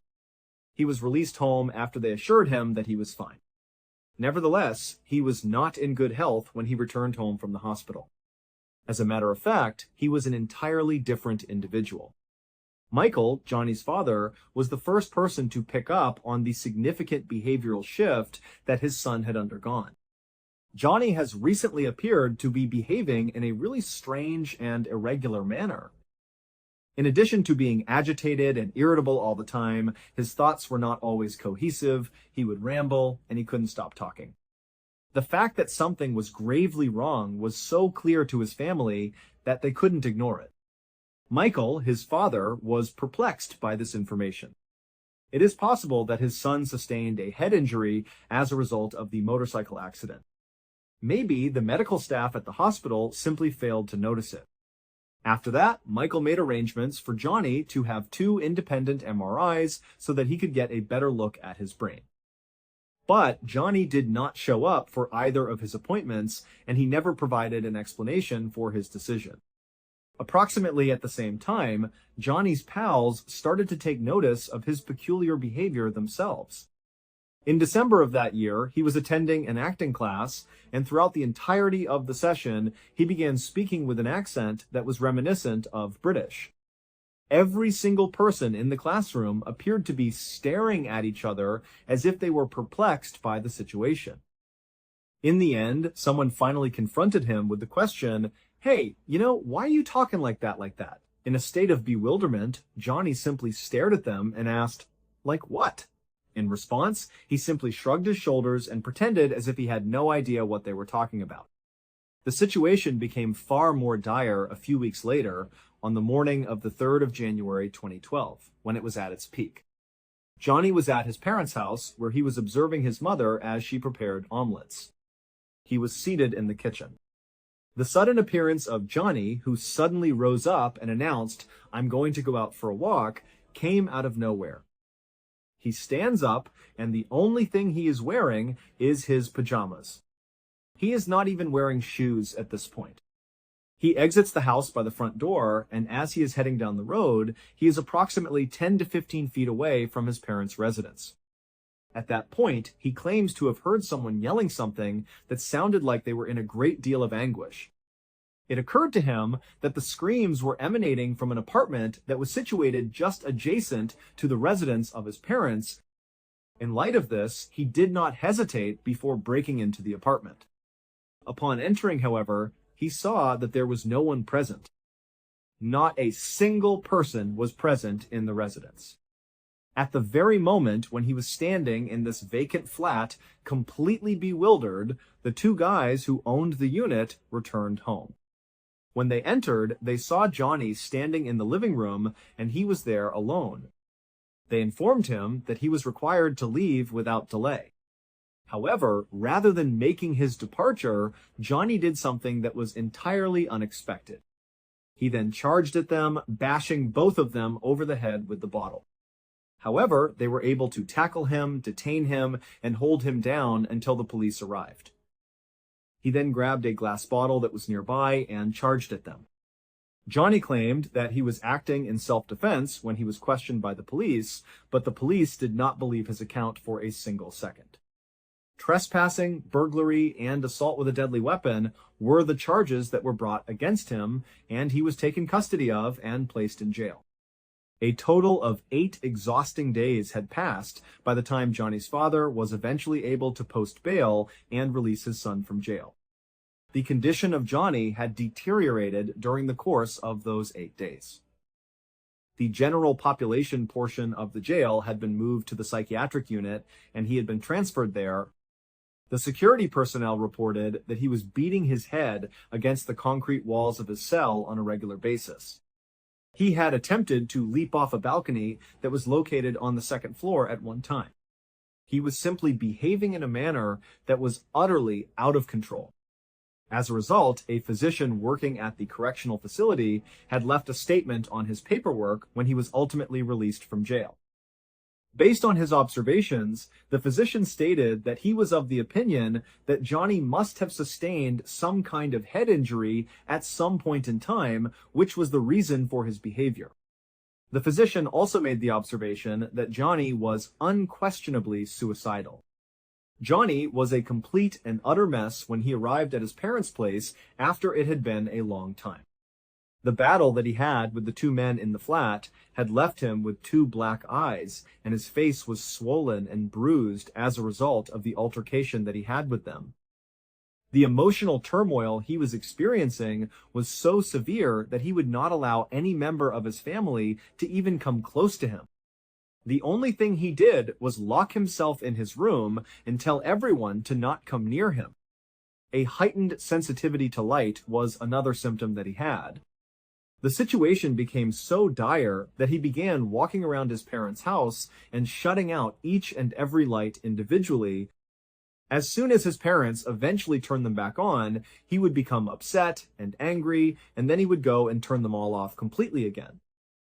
At long last, in a moment of exasperation, he walked to the fuse box that belonged to his parents and just turned off the power completely, therefore putting the entire house into full darkness. Nevertheless, in spite of the fact that Johnny had very visible problems after returning home from jail, it appeared that he was making some progress over the course of the subsequent few weeks. Despite the fact that it was a gradual process, there were times when he appeared to be more like his previous self. His parents believed that he had made sufficient progress by the time the month of January came to a close, over a month after he had returned home, and they gave him permission to move out and live on his own once more. It took him around 30 minutes to travel to Santa Monica, California, where he discovered a place to stay. However, as soon as he moved out on his own, he began to experience difficulties once more to a greater extent. On the 10th of February, he was arrested for striking a random stranger in the head outside of a yogurt shop. This occurred only about a week after he had moved into his new house in Santa Monica. Under the terms of a bail of $20,000, he was released. After a number of days had passed, Johnny simply walked into the ocean while wearing all of his clothes. It was necessary for strangers to rescue him from the icy water, and he was then transported to the hospital to receive treatment for hypothermia upon his arrival. The second time he was taken into custody came just a few days after he had been released from the hospital. For the second time, he was apprehended while attempting to break into the apartment of a woman in Santa Monica. When he was apprehended by the authorities, he stated that he had considered the apartment to be that of his friend. However, once again, nobody believed him. Again, he was taken back to jail, and then he was released on bond before being released. Johnny's parents were finally successful in persuading him to schedule an appointment with a medical professional regarding the possible head injury they believed he had sustained as a result of the motorbike accident that occurred in 2011. This second arrest took place in Santa Monica.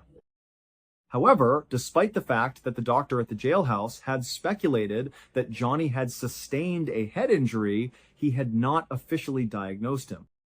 Johnny needed the assistance of a second physician in order to receive a definitive diagnosis, which would allow them to finally start treating whatever ailment he was experiencing. However, the physician that Johnny ultimately went to see had a different point of view. A brain injury was not anything he suspected.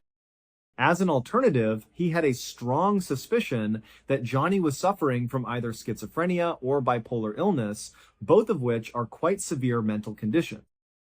The result was that he gave Johnny a prescription for a potent drug that would treat both of those illnesses, and then he sent Johnny on his way. Still, Johnny was adamant about not taking the prescription. His rejection was complete. In addition to this, he declined to get a second opinion from a different physician. Due to the fact that he was not receiving any therapy, his condition continued to deteriorate. There was still a significant possibility that Johnny would be sentenced to jail for the break-in and the assault that he committed against those two men in the flat that was adjacent to his parents' house. His attorney was exerting a great deal of effort in an effort to negotiate a plea bargain for Johnny in which he would be sentenced to a year of therapy at a mental health hospital rather than being sent to jail. Johnny, however, was so naive in his belief that all of the accusations would simply be dropped and that he would be let to return to his life and live the way he desired, that he decided to terminate his attorney. It was his decision to act as his own attorney in court. It turned out to be a really bad choice. His sentence of 1 year in prison was handed down by the judge, and the charges against him were not withdrawn. However, because the facility to which he was sent was so badly overcrowded, they ultimately decided to reduce his sentence to merely 6 weeks for the whole duration of his sentence. Johnny was at an all-time low when his father finally came to pick him up from prison on Friday, the 21st of September 2012. Johnny's father had been incarcerated for years. Despite the fact that he had only been incarcerated for a period of 6 weeks, rather than the entire year that he had been sentenced to, it was evident that the small amount of time that he had spent in jail had caused him a great deal of personal harm. He was emaciated, reserved, and appeared to be in rudimentary condition. Johnny turned to his father in a kind of bashful manner as they were driving back from the prison. He asked his father, "You know, Dad, would it be possible if you called Kathy Davis at the writer's villa?" Johnny's father nodded his head in agreement. "I just wanted to check and see if there was any possibility that I could move back in." It was Michael, his father, who gave it some thought for a brief while. It was something he hadn't thought about before, yet it made complete sense.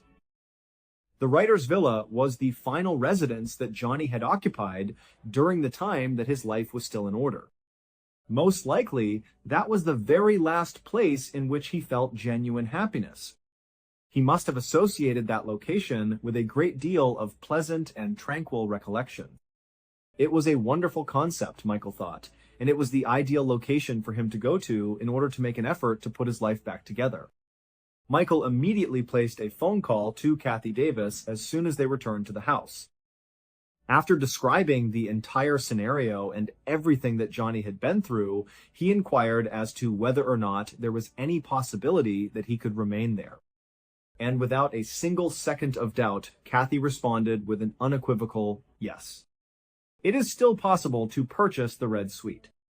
Immediately, I will walk up to the bedroom and make the bed for him. I can't wait to meet him in person."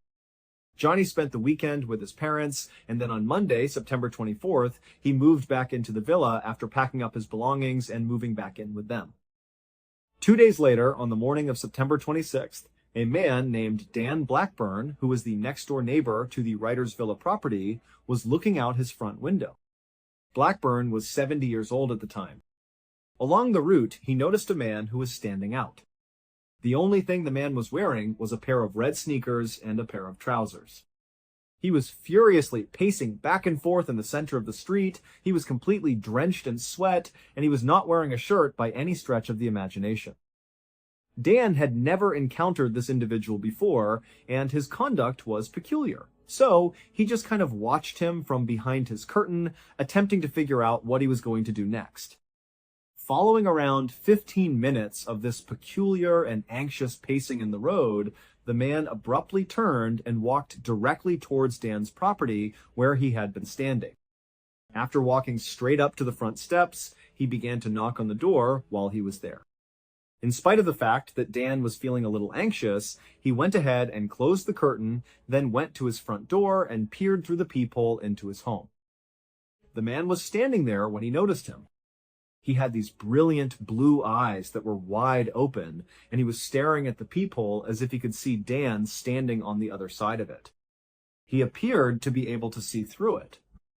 After taking a deep breath, Dan unlocked the door and opened it slightly. He then opened it a little bit more. When he looked out, the person who was standing outside greeted him and introduced himself as John. "Hello, I am your new neighbor." It was inevitable that John would be revealed to be Johnny Lewis on the subject. The door was opened a little bit farther by Dan, who was attempting to be sociable. He then added, "Hello, John, it's nice to meet you." However, before the two men could engage in any type of genuine discourse, Johnny quickly turned around and walked away without saying a single word. At this point, Dan is left standing there, very perplexed by the peculiar interaction that he has just experienced. He observes Johnny as he simply walks back to the road, then walks back over to the writer's villa, enters the building, and then vanishes from view. In a manner that could be described as a shrug, Dan decided to close and lock his door before returning to his morning routine. Dan is in another area of his house, simply doing his own thing, when he hears his wife outside, yelling his name and urging him to come outside immediately. This happens around 30 minutes later. As soon as Dan exits the main door, he dashes into his driveway, which is the area that separates his property from the writer's villa. He notices his wife standing on the driveway, and she appears to be in complete and utter disbelief. In the direction of the back of their house, she is pointing upward. While Dan is looking in the direction that she is pointing, he notices Johnny Lewis standing close to their deck. A second man, the worker that Dan and his wife had hired that day to paint their back deck, is standing on top of Johnny. Johnny is standing on their back. This guy is getting a never-ending stream of blows from Johnny. He also has a piece of wood in his possession, which he is using to strike him. The unfortunate worker is currently lying on the ground, attempting to protect himself from the blood that is running down his body. It was just that Dan's instincts took control.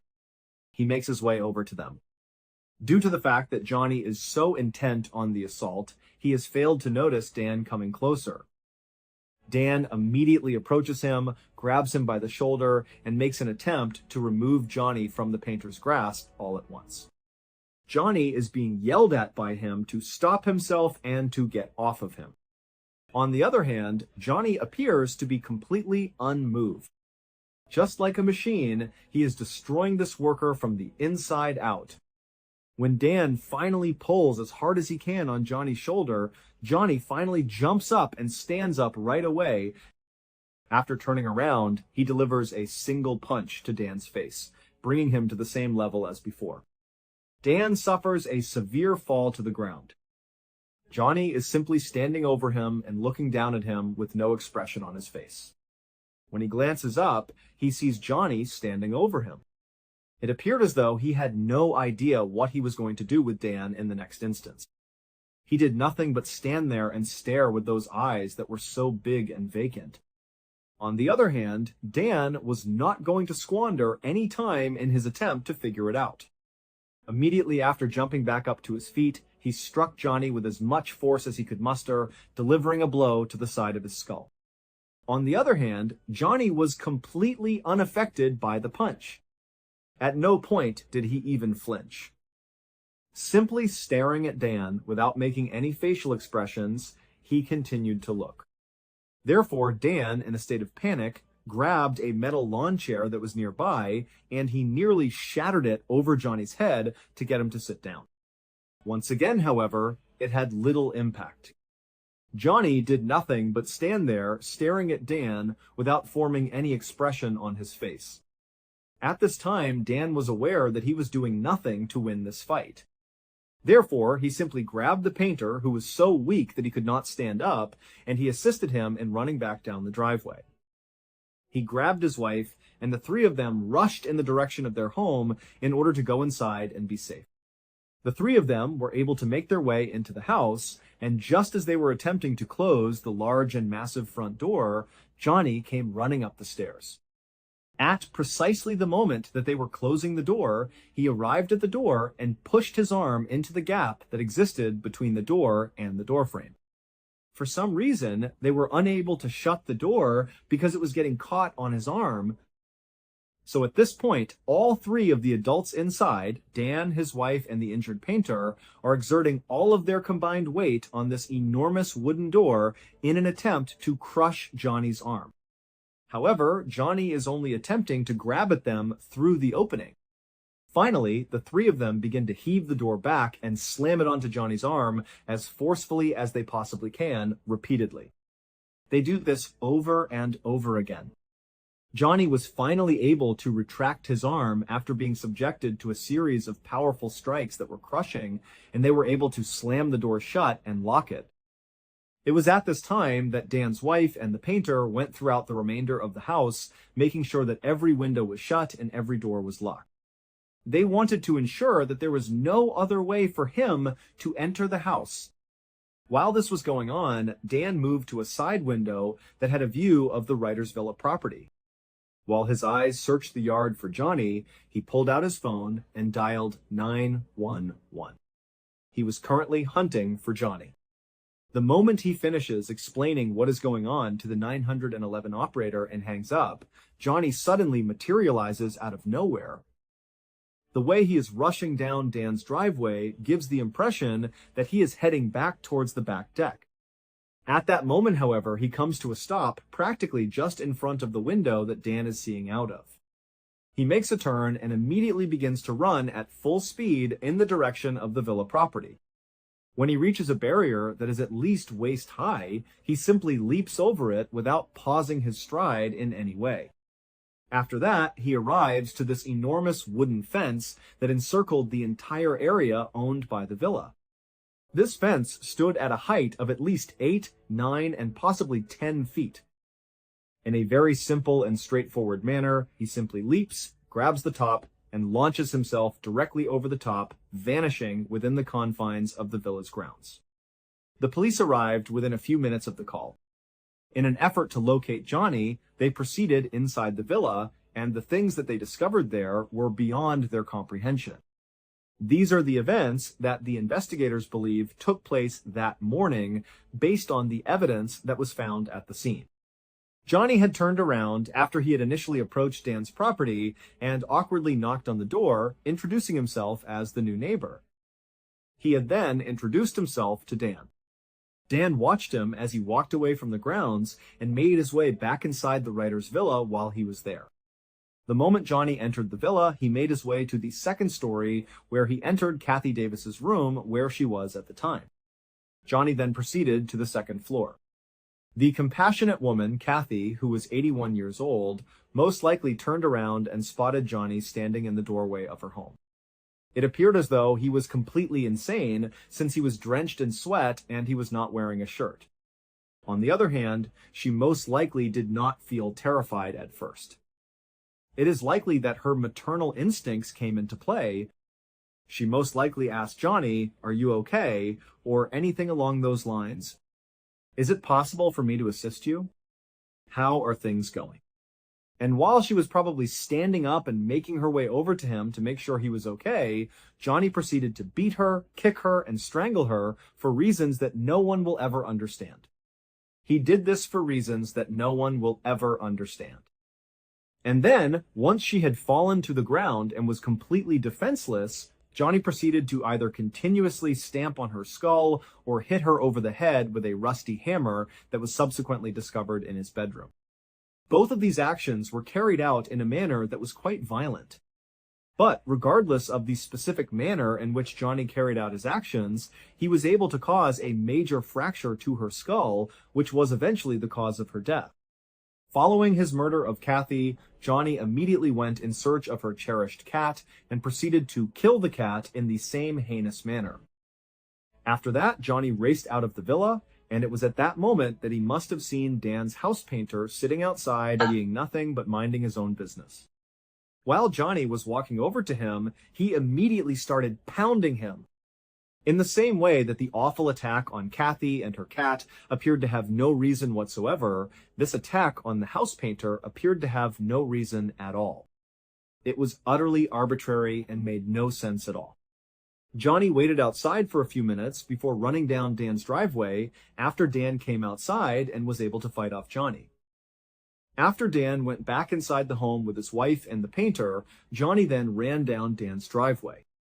Following that, he jumped over those two fences just in front of Dan, and then Johnny vanished back inside the villa. It is believed that once Johnny was back inside the villa property, he climbed up to an upper patio or possibly onto the roof of the villa where he was staying. From that vantage point, he proceeded to either jump or fall to his death on the concrete driveway that was located below. It has been determined that his death was not a suicide, but rather an accident. Everyone who heard the story concluded that Johnny must have been under the influence of some extremely potent narcotics after the word broke about what had occurred at the writer's villa. When it came to explaining why someone would behave in such a manner with such excessive, unjustified aggression and what appeared to be superhuman strength, that seemed to be the only plausible answer. However, the toxicology result provided by the coroner's office revealed that he did not possess any drugs, whether they were legal or illicit, in his system. This was the case regardless of the type of substance. At the time that he did this heinous murder, he was absolutely free of any alcohol or drugs. Because of the motorbike accident, there are some individuals, including his family, who are of the opinion that Johnny actually did suffer from a significant head injury that was not properly diagnosed.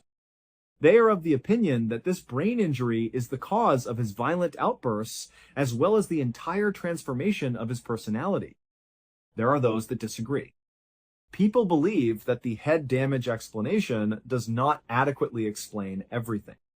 They are of the opinion that Johnny had a mental condition that was not properly diagnosed. It's possible that it was schizophrenia, or it could have been bipolar disorder, or it could have been something else different. However, this mental condition was the root cause of the psychosis that resulted in these violent outbursts among the individuals. No one, however, is able to definitively explain why Johnny Lewis acted in the manner that he did. The only thing that we know for certain is that a woman who was nice and innocent, as well as her beloved pet, has been cruelly and needlessly murdered, and that a story that started out with Hollywood hopes has ended up being a nightmare that cannot be explained. You are very much appreciated for watching. If you saw today's program, please share your thoughts with me in the comments section. You should also keep in mind that we have a whole playlist of episodes of true crime ready for you to watch in one sitting right now. Up until the next time. What's up? In 2018, a 56-year-old father of four named Tayyab Suwami was living a quiet life in a modest town in New Jersey called Little Ferry. Tayyab had made a big move to the United States all the way from Africa back in 1996. After he got his feet on the ground in New Jersey, he landed a steady job as an accountant for a company that imported food. In the beginning, Tayyab's salary was just enough to take care of his family. He was a proud man, and providing for them was his top priority. But as his family grew, with 4 kids to feed and clothe, that one salary just wasn't stretching far enough anymore. Money became a constant, nagging problem, a quiet stress that sat at the dinner table with them every night. And so, eventually, Tayyab's wife had to get a full-time job too. You would think that with 2 adults working full-time, things would get easier. But even then, they had to watch every single penny. They lived on a very strict budget, planning out their grocery lists and bills just to make sure they could get through each month. That year, in 2018, a new and very big expense came up. One of Tayyab's daughters was getting ready to go to college. It was a proud moment for the family, a symbol of the American dream they were chasing. But it was also terrifyingly expensive. To cover just the initial payments for his daughter's college bills, Tayyab had to make the difficult decision to refinance his mortgage. He was putting his own home on the line for his child's future. But despite all these financial struggles, Tayyab had a spirit that just wouldn't be broken. He didn't let the stress get to him. He was what you'd call an eternal optimist. He had this fundamental belief that in the end, everything was going to work itself out. He trusted that if you worked hard and did the right thing, life had a way of sorting itself out. On May 1st of that year, it was a pretty normal Tuesday. Tayyab was on his way home from a long day at the office. As he was driving, his phone rang. It was his wife. She asked him if he could do her a quick favor and swing by the grocery store. They were out of orange juice, so Tayyab, being a good husband, agreed. He stopped at the ShopRite grocery store in Hackensack, New Jersey. It was only a couple of miles north of their town, Little Ferry, so it was on his way. He pulled into the parking lot, found a spot, and went inside. The automatic doors slid open, and he was hit with that familiar grocery store smell. He made his way to the juice aisle. He stood there for a minute, just scanning the different brands of orange juice. There were so many choices, all in bright, colorful cartons. He looked at the prices, doing the quick math in his head.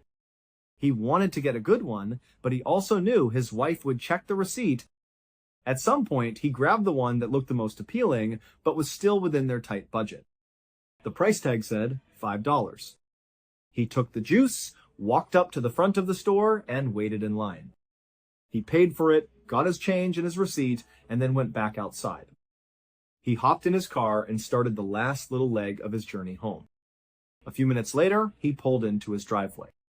He got out of the car, walked into the house, and went right into the kitchen where his wife was preparing dinner. He proudly set the carton of orange juice down on the kitchen table, expecting maybe a little thank you or a smile. But his wife turned around, and her eyes went straight to the orange juice. She looked at the brand he had purchased, and her expression changed. She immediately asked, "How much did you pay for that?" Taeb told her, $5, and she just shook her head. "You gotta take it back," she said. "I know for a fact that exact brand is on sale for $2.50 at the grocery store right down the road from us. Go return this one." Taeb was totally annoyed. He had just gotten home from work. He was tired. He thought he was doing a good deed, and now he was basically being told he'd messed up and had to run another errand. But he looked at his wife, and he decided it just wasn't worth the fight. He knew she was right about saving the money. So, without another word, he walked over, grabbed the $5 orange juice, and went back outside. He got back in his car, started it up, and took off. A few minutes later, he arrived back at the same Hackensack ShopRite. He walked inside, but this time he went straight to the customer service desk. There was a teenager working behind the counter, looking a little bored. Taeb walked up, put the juice on the counter along with his receipt, and asked for a refund. The teenager took them and started processing the return. And so, while Taeb was just standing there waiting, his eyes wandered. He looked past the cashier, at the wall behind the counter. And that's when he saw a sign that totally piqued his interest. He found himself just staring at it, reading the words. Finally, the teenage cashier finished the transaction. He reached out across the counter with a crisp $5 bill. It was Taeb's refund. Taeb reached out and took the $5, but then he paused. His hand just kind of hovered there for a second. He was still looking up at that sign on the wall, and you could see the wheels turning in his head. He was thinking about what he should do. He absolutely knew, that if he did what the sign was suggesting, he was going to get in big trouble with his wife.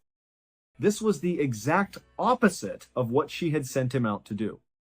She sent him out to save $2.50, not spend $5 on a whim. But Taeb just couldn't help himself. That optimism, that little voice in his head that said, "What if?" it was just too strong. He took the $5 bill, and then he did something unexpected. He handed it right back to the cashier. And he told the cashier exactly what he wanted him to do with it. A couple of minutes later, Taeb left the ShopRite for the second time that night. He had no orange juice. He had no $5. But he did have 2 small slips of paper tucked away in his back pocket. He got in his car and drove to the other grocery store, the one right down the road from their house. He went inside, found the on-sale orange juice for $2.50, paid for it, and then finally headed home for good. He walked back into his kitchen and set the correct, cheaper juice on the counter. He looked at his wife and said, "Yep, I got the right one." $2.50. And the whole time he was just hoping. He was hoping she hadn't checked their bank account and hadn't discovered what he had really been doing while he was out. Because technically, he had now spent $7.50 on this whole orange juice adventure. But apparently, his wife hadn't checked the account yet. She just thanked him for being willing to go back out and get the better deal. Taeb, feeling like he'd just dodged a bullet, very happily left the kitchen. He spent the rest of the night just relaxing, watching TV, and hanging out with his family. The next morning, Taeb got up early. He decided he needed to do something to get some extra favor with his wife.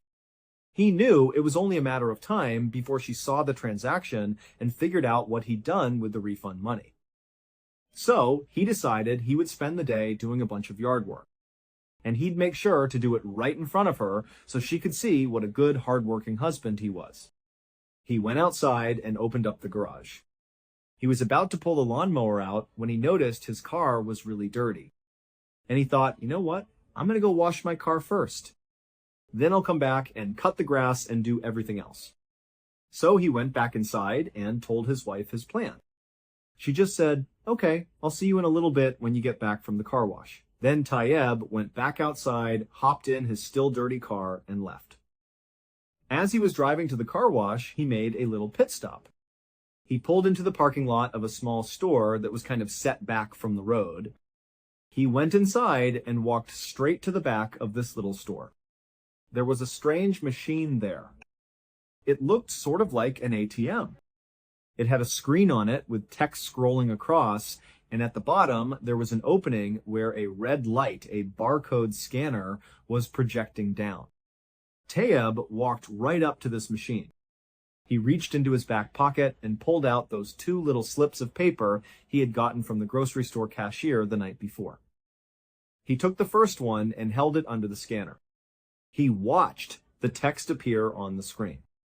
After reading it, he kind of just shrugged his shoulders, took the paper back, and put it back in his pocket. Then he took the second slip of paper and put it under the scanner. This time, when he read the words that popped up on the screen, he thought there had to be a mistake. All it said was, "See receptionist." He figured the machine must be broken or something. So he tried again. He rescanned the second slip of paper to see if something different would happen. But sure enough, the same message came up. "See receptionist." So he pulled the second slip of paper out of the scanner, turned around, and walked to the front of the store. He handed the paper to the woman who was working behind the counter. Over an hour later, Tayyab finally pulled back into his driveway. He just sat in his car for a second, his hands on the steering wheel. He was still shaking from what had just happened inside of that small store. He finally got out of his car, which was, by the way, still totally dirty, and he made his way into the house. He went straight to the kitchen, where he knew his wife would be. As soon as he walked in, his wife turned around and looked at him. She said, "Where were you?" "The car wash is like 5 minutes away." "Why were you gone for almost 2 hours?" But Tayyab had no expression on his face. He just looked at his wife and said, "Give me $100. His wife's face scrunched up in confusion. "No," she said. "Where's your money?" And that's when Tayyab smiled. He turned around, reached into his back pocket, and he pulled out that second slip of paper. He handed it to his wife and said, "Here's my money." It turns out, after getting that $5 refund at the ShopRite, the sign Tayyab had noticed on the wall was an advertisement for the Moneyball Jackpot Lottery. And in that moment of optimism and impulse, he had decided to use the $5 refund to buy 2 lottery tickets. The next day, that store he went to that was set back off the road was a 7-Eleven. And the machine he was using was a lottery ticket scanner, a machine that tells you if your tickets are winners. The first ticket he scanned was a dud. It didn't win anything. But the second ticket, when he scanned it, the machine couldn't process the amount of money he had just won. It was too big. That's why it told him to see the receptionist. So he brought that second ticket up to the counter and handed it to the woman. After she scanned it and saw the amount of money he had won, all she could do was just keep repeating, "Oh my God, oh my God, oh my God." When Tayyab asked her what was going on, what she was looking at, she just looked at him with wide eyes and said one word: big. When he got home, Tayyab handed that slip to his wife. And on it was the amount of money that he had won. He was the jackpot winner. He had won $315 million.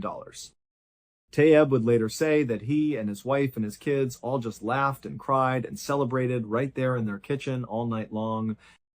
Within just a couple of days, Tayyab had left his job. He retired. and he had paid off every single one of his family's debts. At his press conference for the New Jersey lottery, when a reporter asked him how it all started, he was quoted as saying with a huge grin, "I love orange juice now." In 2012, someone went on the website Reddit and asked a simple question. They asked people to share their personal glitch in the matrix stories. Now, a glitch in the matrix story is any story where something totally unusual happens that just doesn't seem to have a logical explanation. These are supposed to be true stories, or at least they're presented as first-hand accounts from people's real lives. They're very popular on Reddit, and this particular request for stories got very, very popular. It went totally viral. And so there were thousands and thousands of stories commented down below. Lots of people shared their own little glitch in the Matrix story. The top comments, the stories that got the most attention, were really interesting. But there was one response, one story that was by far the best, but it got almost no attention at all. It was buried at the very bottom of over 14,000 comments. This story was written by a person who just went by the username SarahAx11, and it should have gone completely viral. It should have been the top comment by a mile. But for whatever reason, it just wasn't. And so now, years later, not many people really know about it. Now, we don't know for sure if SarahAx11's story is 100% true. It is, after all, just an unverified first-hand account on the internet. But what we do know is that this was the very first story that this user, SarahAx11, had ever posted to Reddit about glitches in the Matrix. The majority of her activity on the site consisted of liking cute pictures of cats and dogs. So this user was clearly not on Reddit trying to get famous or get attention. Also, when she posted her story in this thread, there were already thousands and thousands of comments that had been posted before hers. If she was trying to get recognized, she chose the absolute worst way to do it. If you want to get noticed in a comment section, you typically have to be one of the very first people to comment. She was posting long after the conversation had peaked. So, it seems like the story that SarahAx11 posted has a very good chance of being true. And even if it isn't, it's one of the most incredible stories you'll ever come across, and it is guaranteed to give you goosebumps. It all started in 2006. A 20-year-old woman named Sarah started having some very strange dreams. The dreams were all about a woman named Aurora. She had a very striking face, with sharp features and long flowing black hair. Her dreams were always different. Sometimes Sarah would be in a big crowd of people, like at a concert or a festival. Other times she was at her office sitting at her desk. And sometimes she was just alone in an empty room. But in every single one of these dreams, the woman named Aurora would always show up. Sometimes she would interact with Aurora. They would have a conversation, they would speak to each other, but Sarah could never, ever remember what they actually talked about. Other times, Aurora would just be there in the background. She'd be standing in the crowd or across the room, just watching Sarah. Sarah had these dreams so often that eventually she started to think, I must know someone named Aurora. I must have met this person somewhere, and now she's just manifesting in my brain at night when I'm sleeping. So she started to investigate. She began going through all of her older posts on social media, looking through pictures of herself and her friends.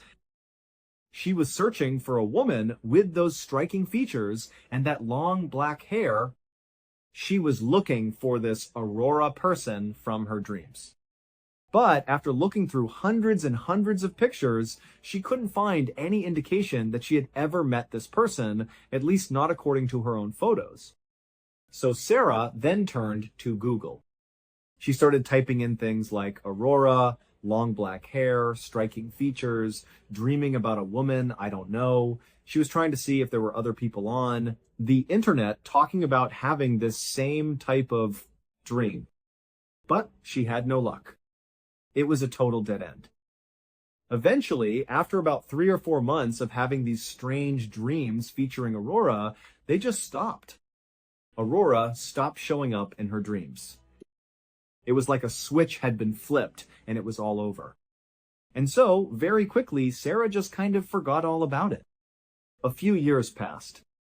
On Halloween night in 2009, Sarah and a friend of hers pulled off the highway and into a gas station. They had been out with some other friends celebrating Halloween, and now they were making their way back home. Sarah pulled her car into an empty parking spot right in front of the convenience store. After she parked, Sarah and her friend got out. They went inside, they got some snacks and some drinks for the rest of the drive, and then they came back outside and climbed back into Sarah's car. A few moments later, Sarah had turned her car on. She had backed out of the parking spot, and she had driven past all of the gas station pumps. She was making her way towards the single-lane strip of road that merged back out onto the highway. It was the only way in and the only way out of this particular gas station. So as she's getting closer to the entrance of this short merge road, her phone suddenly starts to ring. Now, what happens next occurred over a span of just a few seconds. It all happened pretty much simultaneously. So, she's pulling up to the entrance of this merge road. Her cell phone rings. And because there was no one behind her, it was a quiet night, Sarah decides to just stop her car and put it in park so she can safely take this phone call. She stops her car pretty much right at the mouth of this merge road. She picks up her phone, she looks at the number on the screen, and she doesn't recognize it at all. But she picks it up anyway and says, "Hello?" There was just silence on the other end of her phone. As Sarah is saying, "Hello? Is anybody there?" Another car from the gas station pulls up right behind her car. And they start honking their horn immediately. They were clearly in a huge rush. So Sarah, who's totally embarrassed that she's now blocking traffic, she hangs up the phone, she puts it down, she puts her car back in drive, and she hits the gas. But this driver behind her is apparently in such a hurry, they are so impatient that they actually swerve around her. They drive on the dirt shoulder off to the side of the road just to get around her. And then they speed off down the merge road and back onto the highway. And literally seconds later, another car that was already on the highway, a silver Honda Civic, lost control. It smashed directly into the car that had just passed Sarah. There was this huge, violent car accident happening literally right in front of Sarah and her friend. They had now stopped the car again. They were right at the end of the merge road, just looking at this horrible accident that they had so narrowly escaped. Sarah put her car back in park. She picked up her phone, and she called the police. When the police showed up a few moments later, they took down Sarah and her friend's version of events. A little while later, after the ambulances had come and gone, and after the two wrecked cars had been pulled off the highway, one of the police officers pulled Sarah aside. He told her that the driver of the Honda Civic and the driver of the car that had swerved around her had both been killed in the accident. Sarah was in shock. The only thing she could think to do was to call back that number. That number she didn't recognize, the one that had called her and effectively stopped her from getting onto the highway, maybe even stopped her from being the one hit by that Honda Civic. She wanted to talk to this person and thank them for saving her life. But when she called the number back, the person didn't pick up. Instead, it went to voicemail. And a recorded voice said, "Hi, you've reached Aurora. Leave your name and number after the beep." Sarah could not believe it. She said she had never felt goosebumps like that in her entire life. The next day, Sarah tried calling the number again. And this time, the woman, Aurora, answered the phone. The two of them got to talking. Sarah explained her crazy dreams from years ago and now this crazy car crash and how somehow it was all connected. And Aurora just listened. She told Sarah, "That's an amazing story you're telling me, an absolutely crazy story. Except, I didn't call you last night. I have no idea how you even got my phone number. At the end of this phone call, the two women really hadn't reached any sort of explanation for how any of this had happened, how they had come to be talking on the phone. They ultimately just said, "Okay, well, thanks, and best of luck to you," and then they hung up.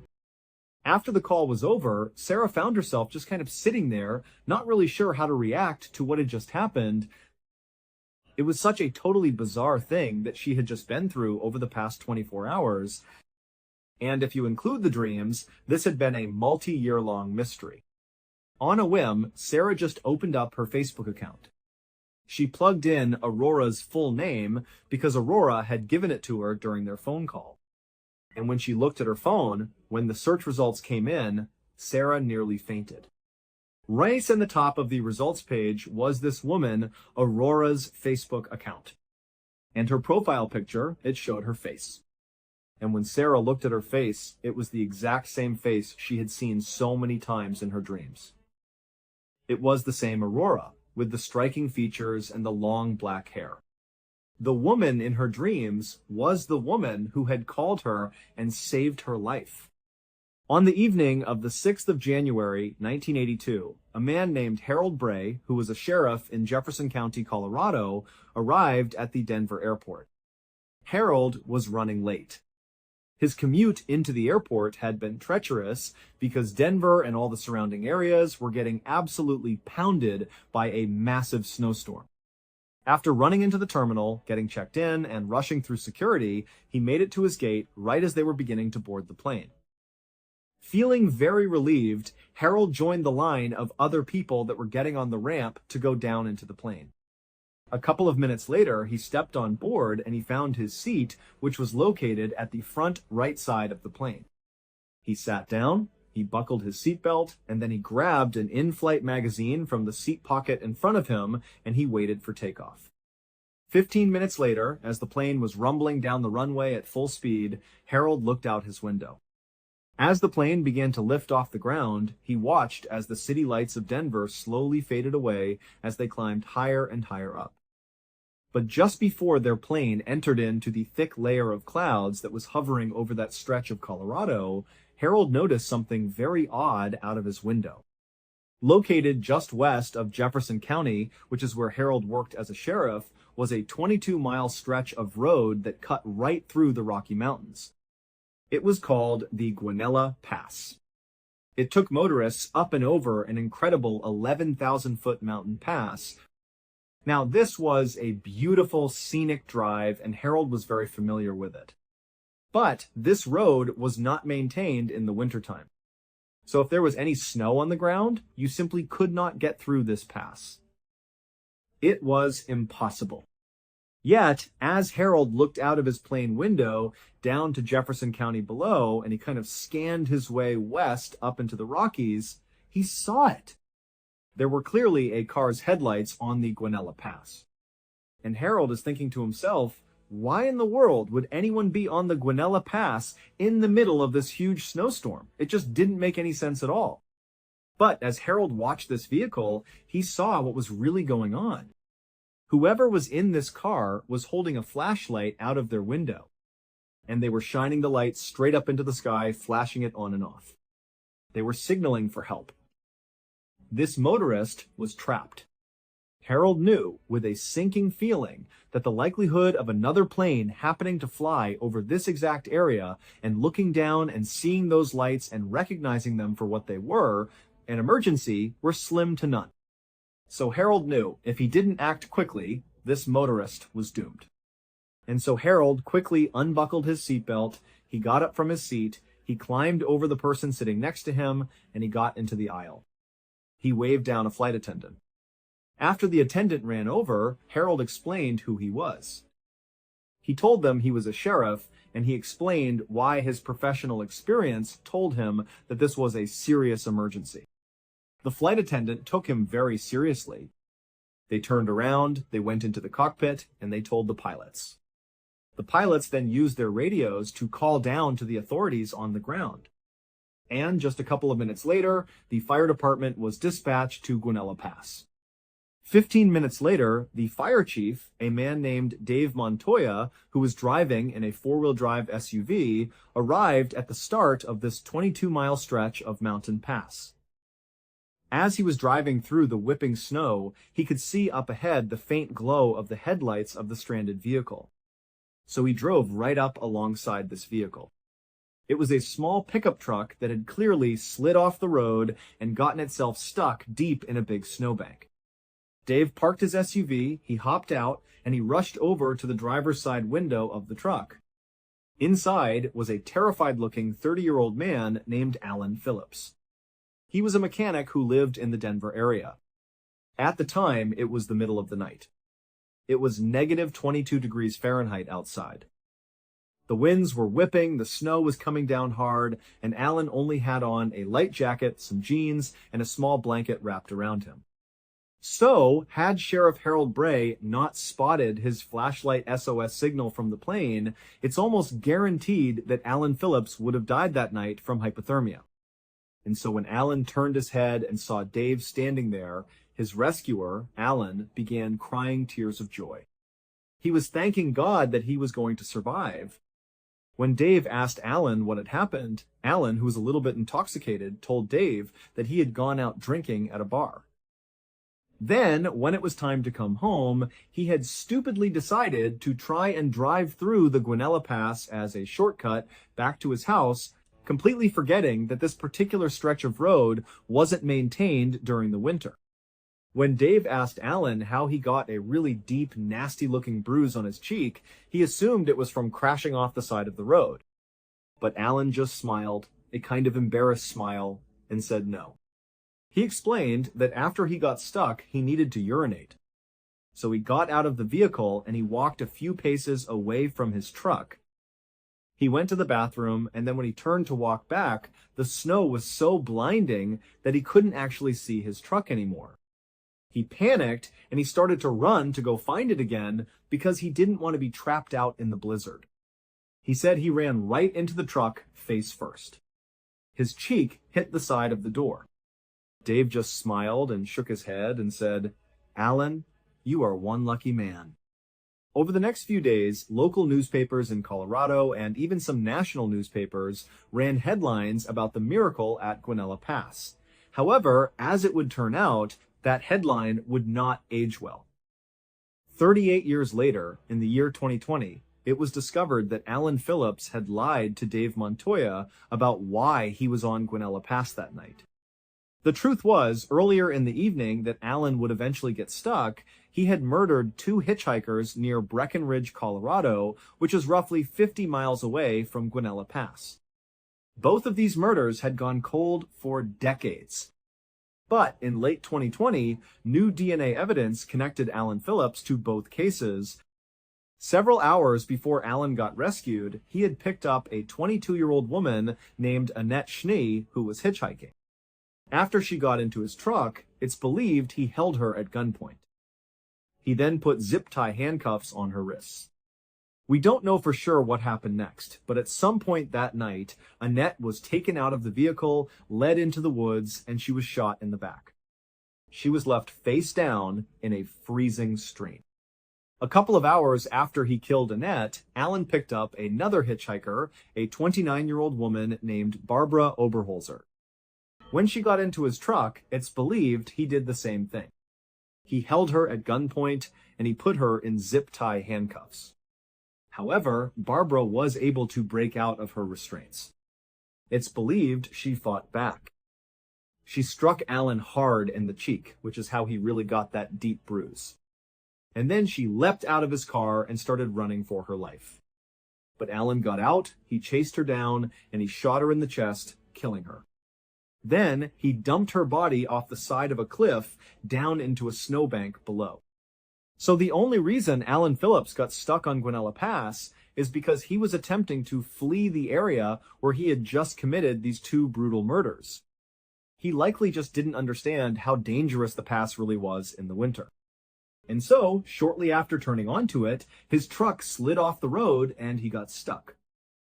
In February of 2021, Alan Phillips, who was now 70 years old and still living in the Denver area, was finally arrested for these two murders.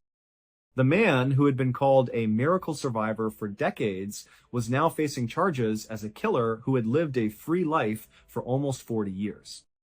He is currently awaiting trial.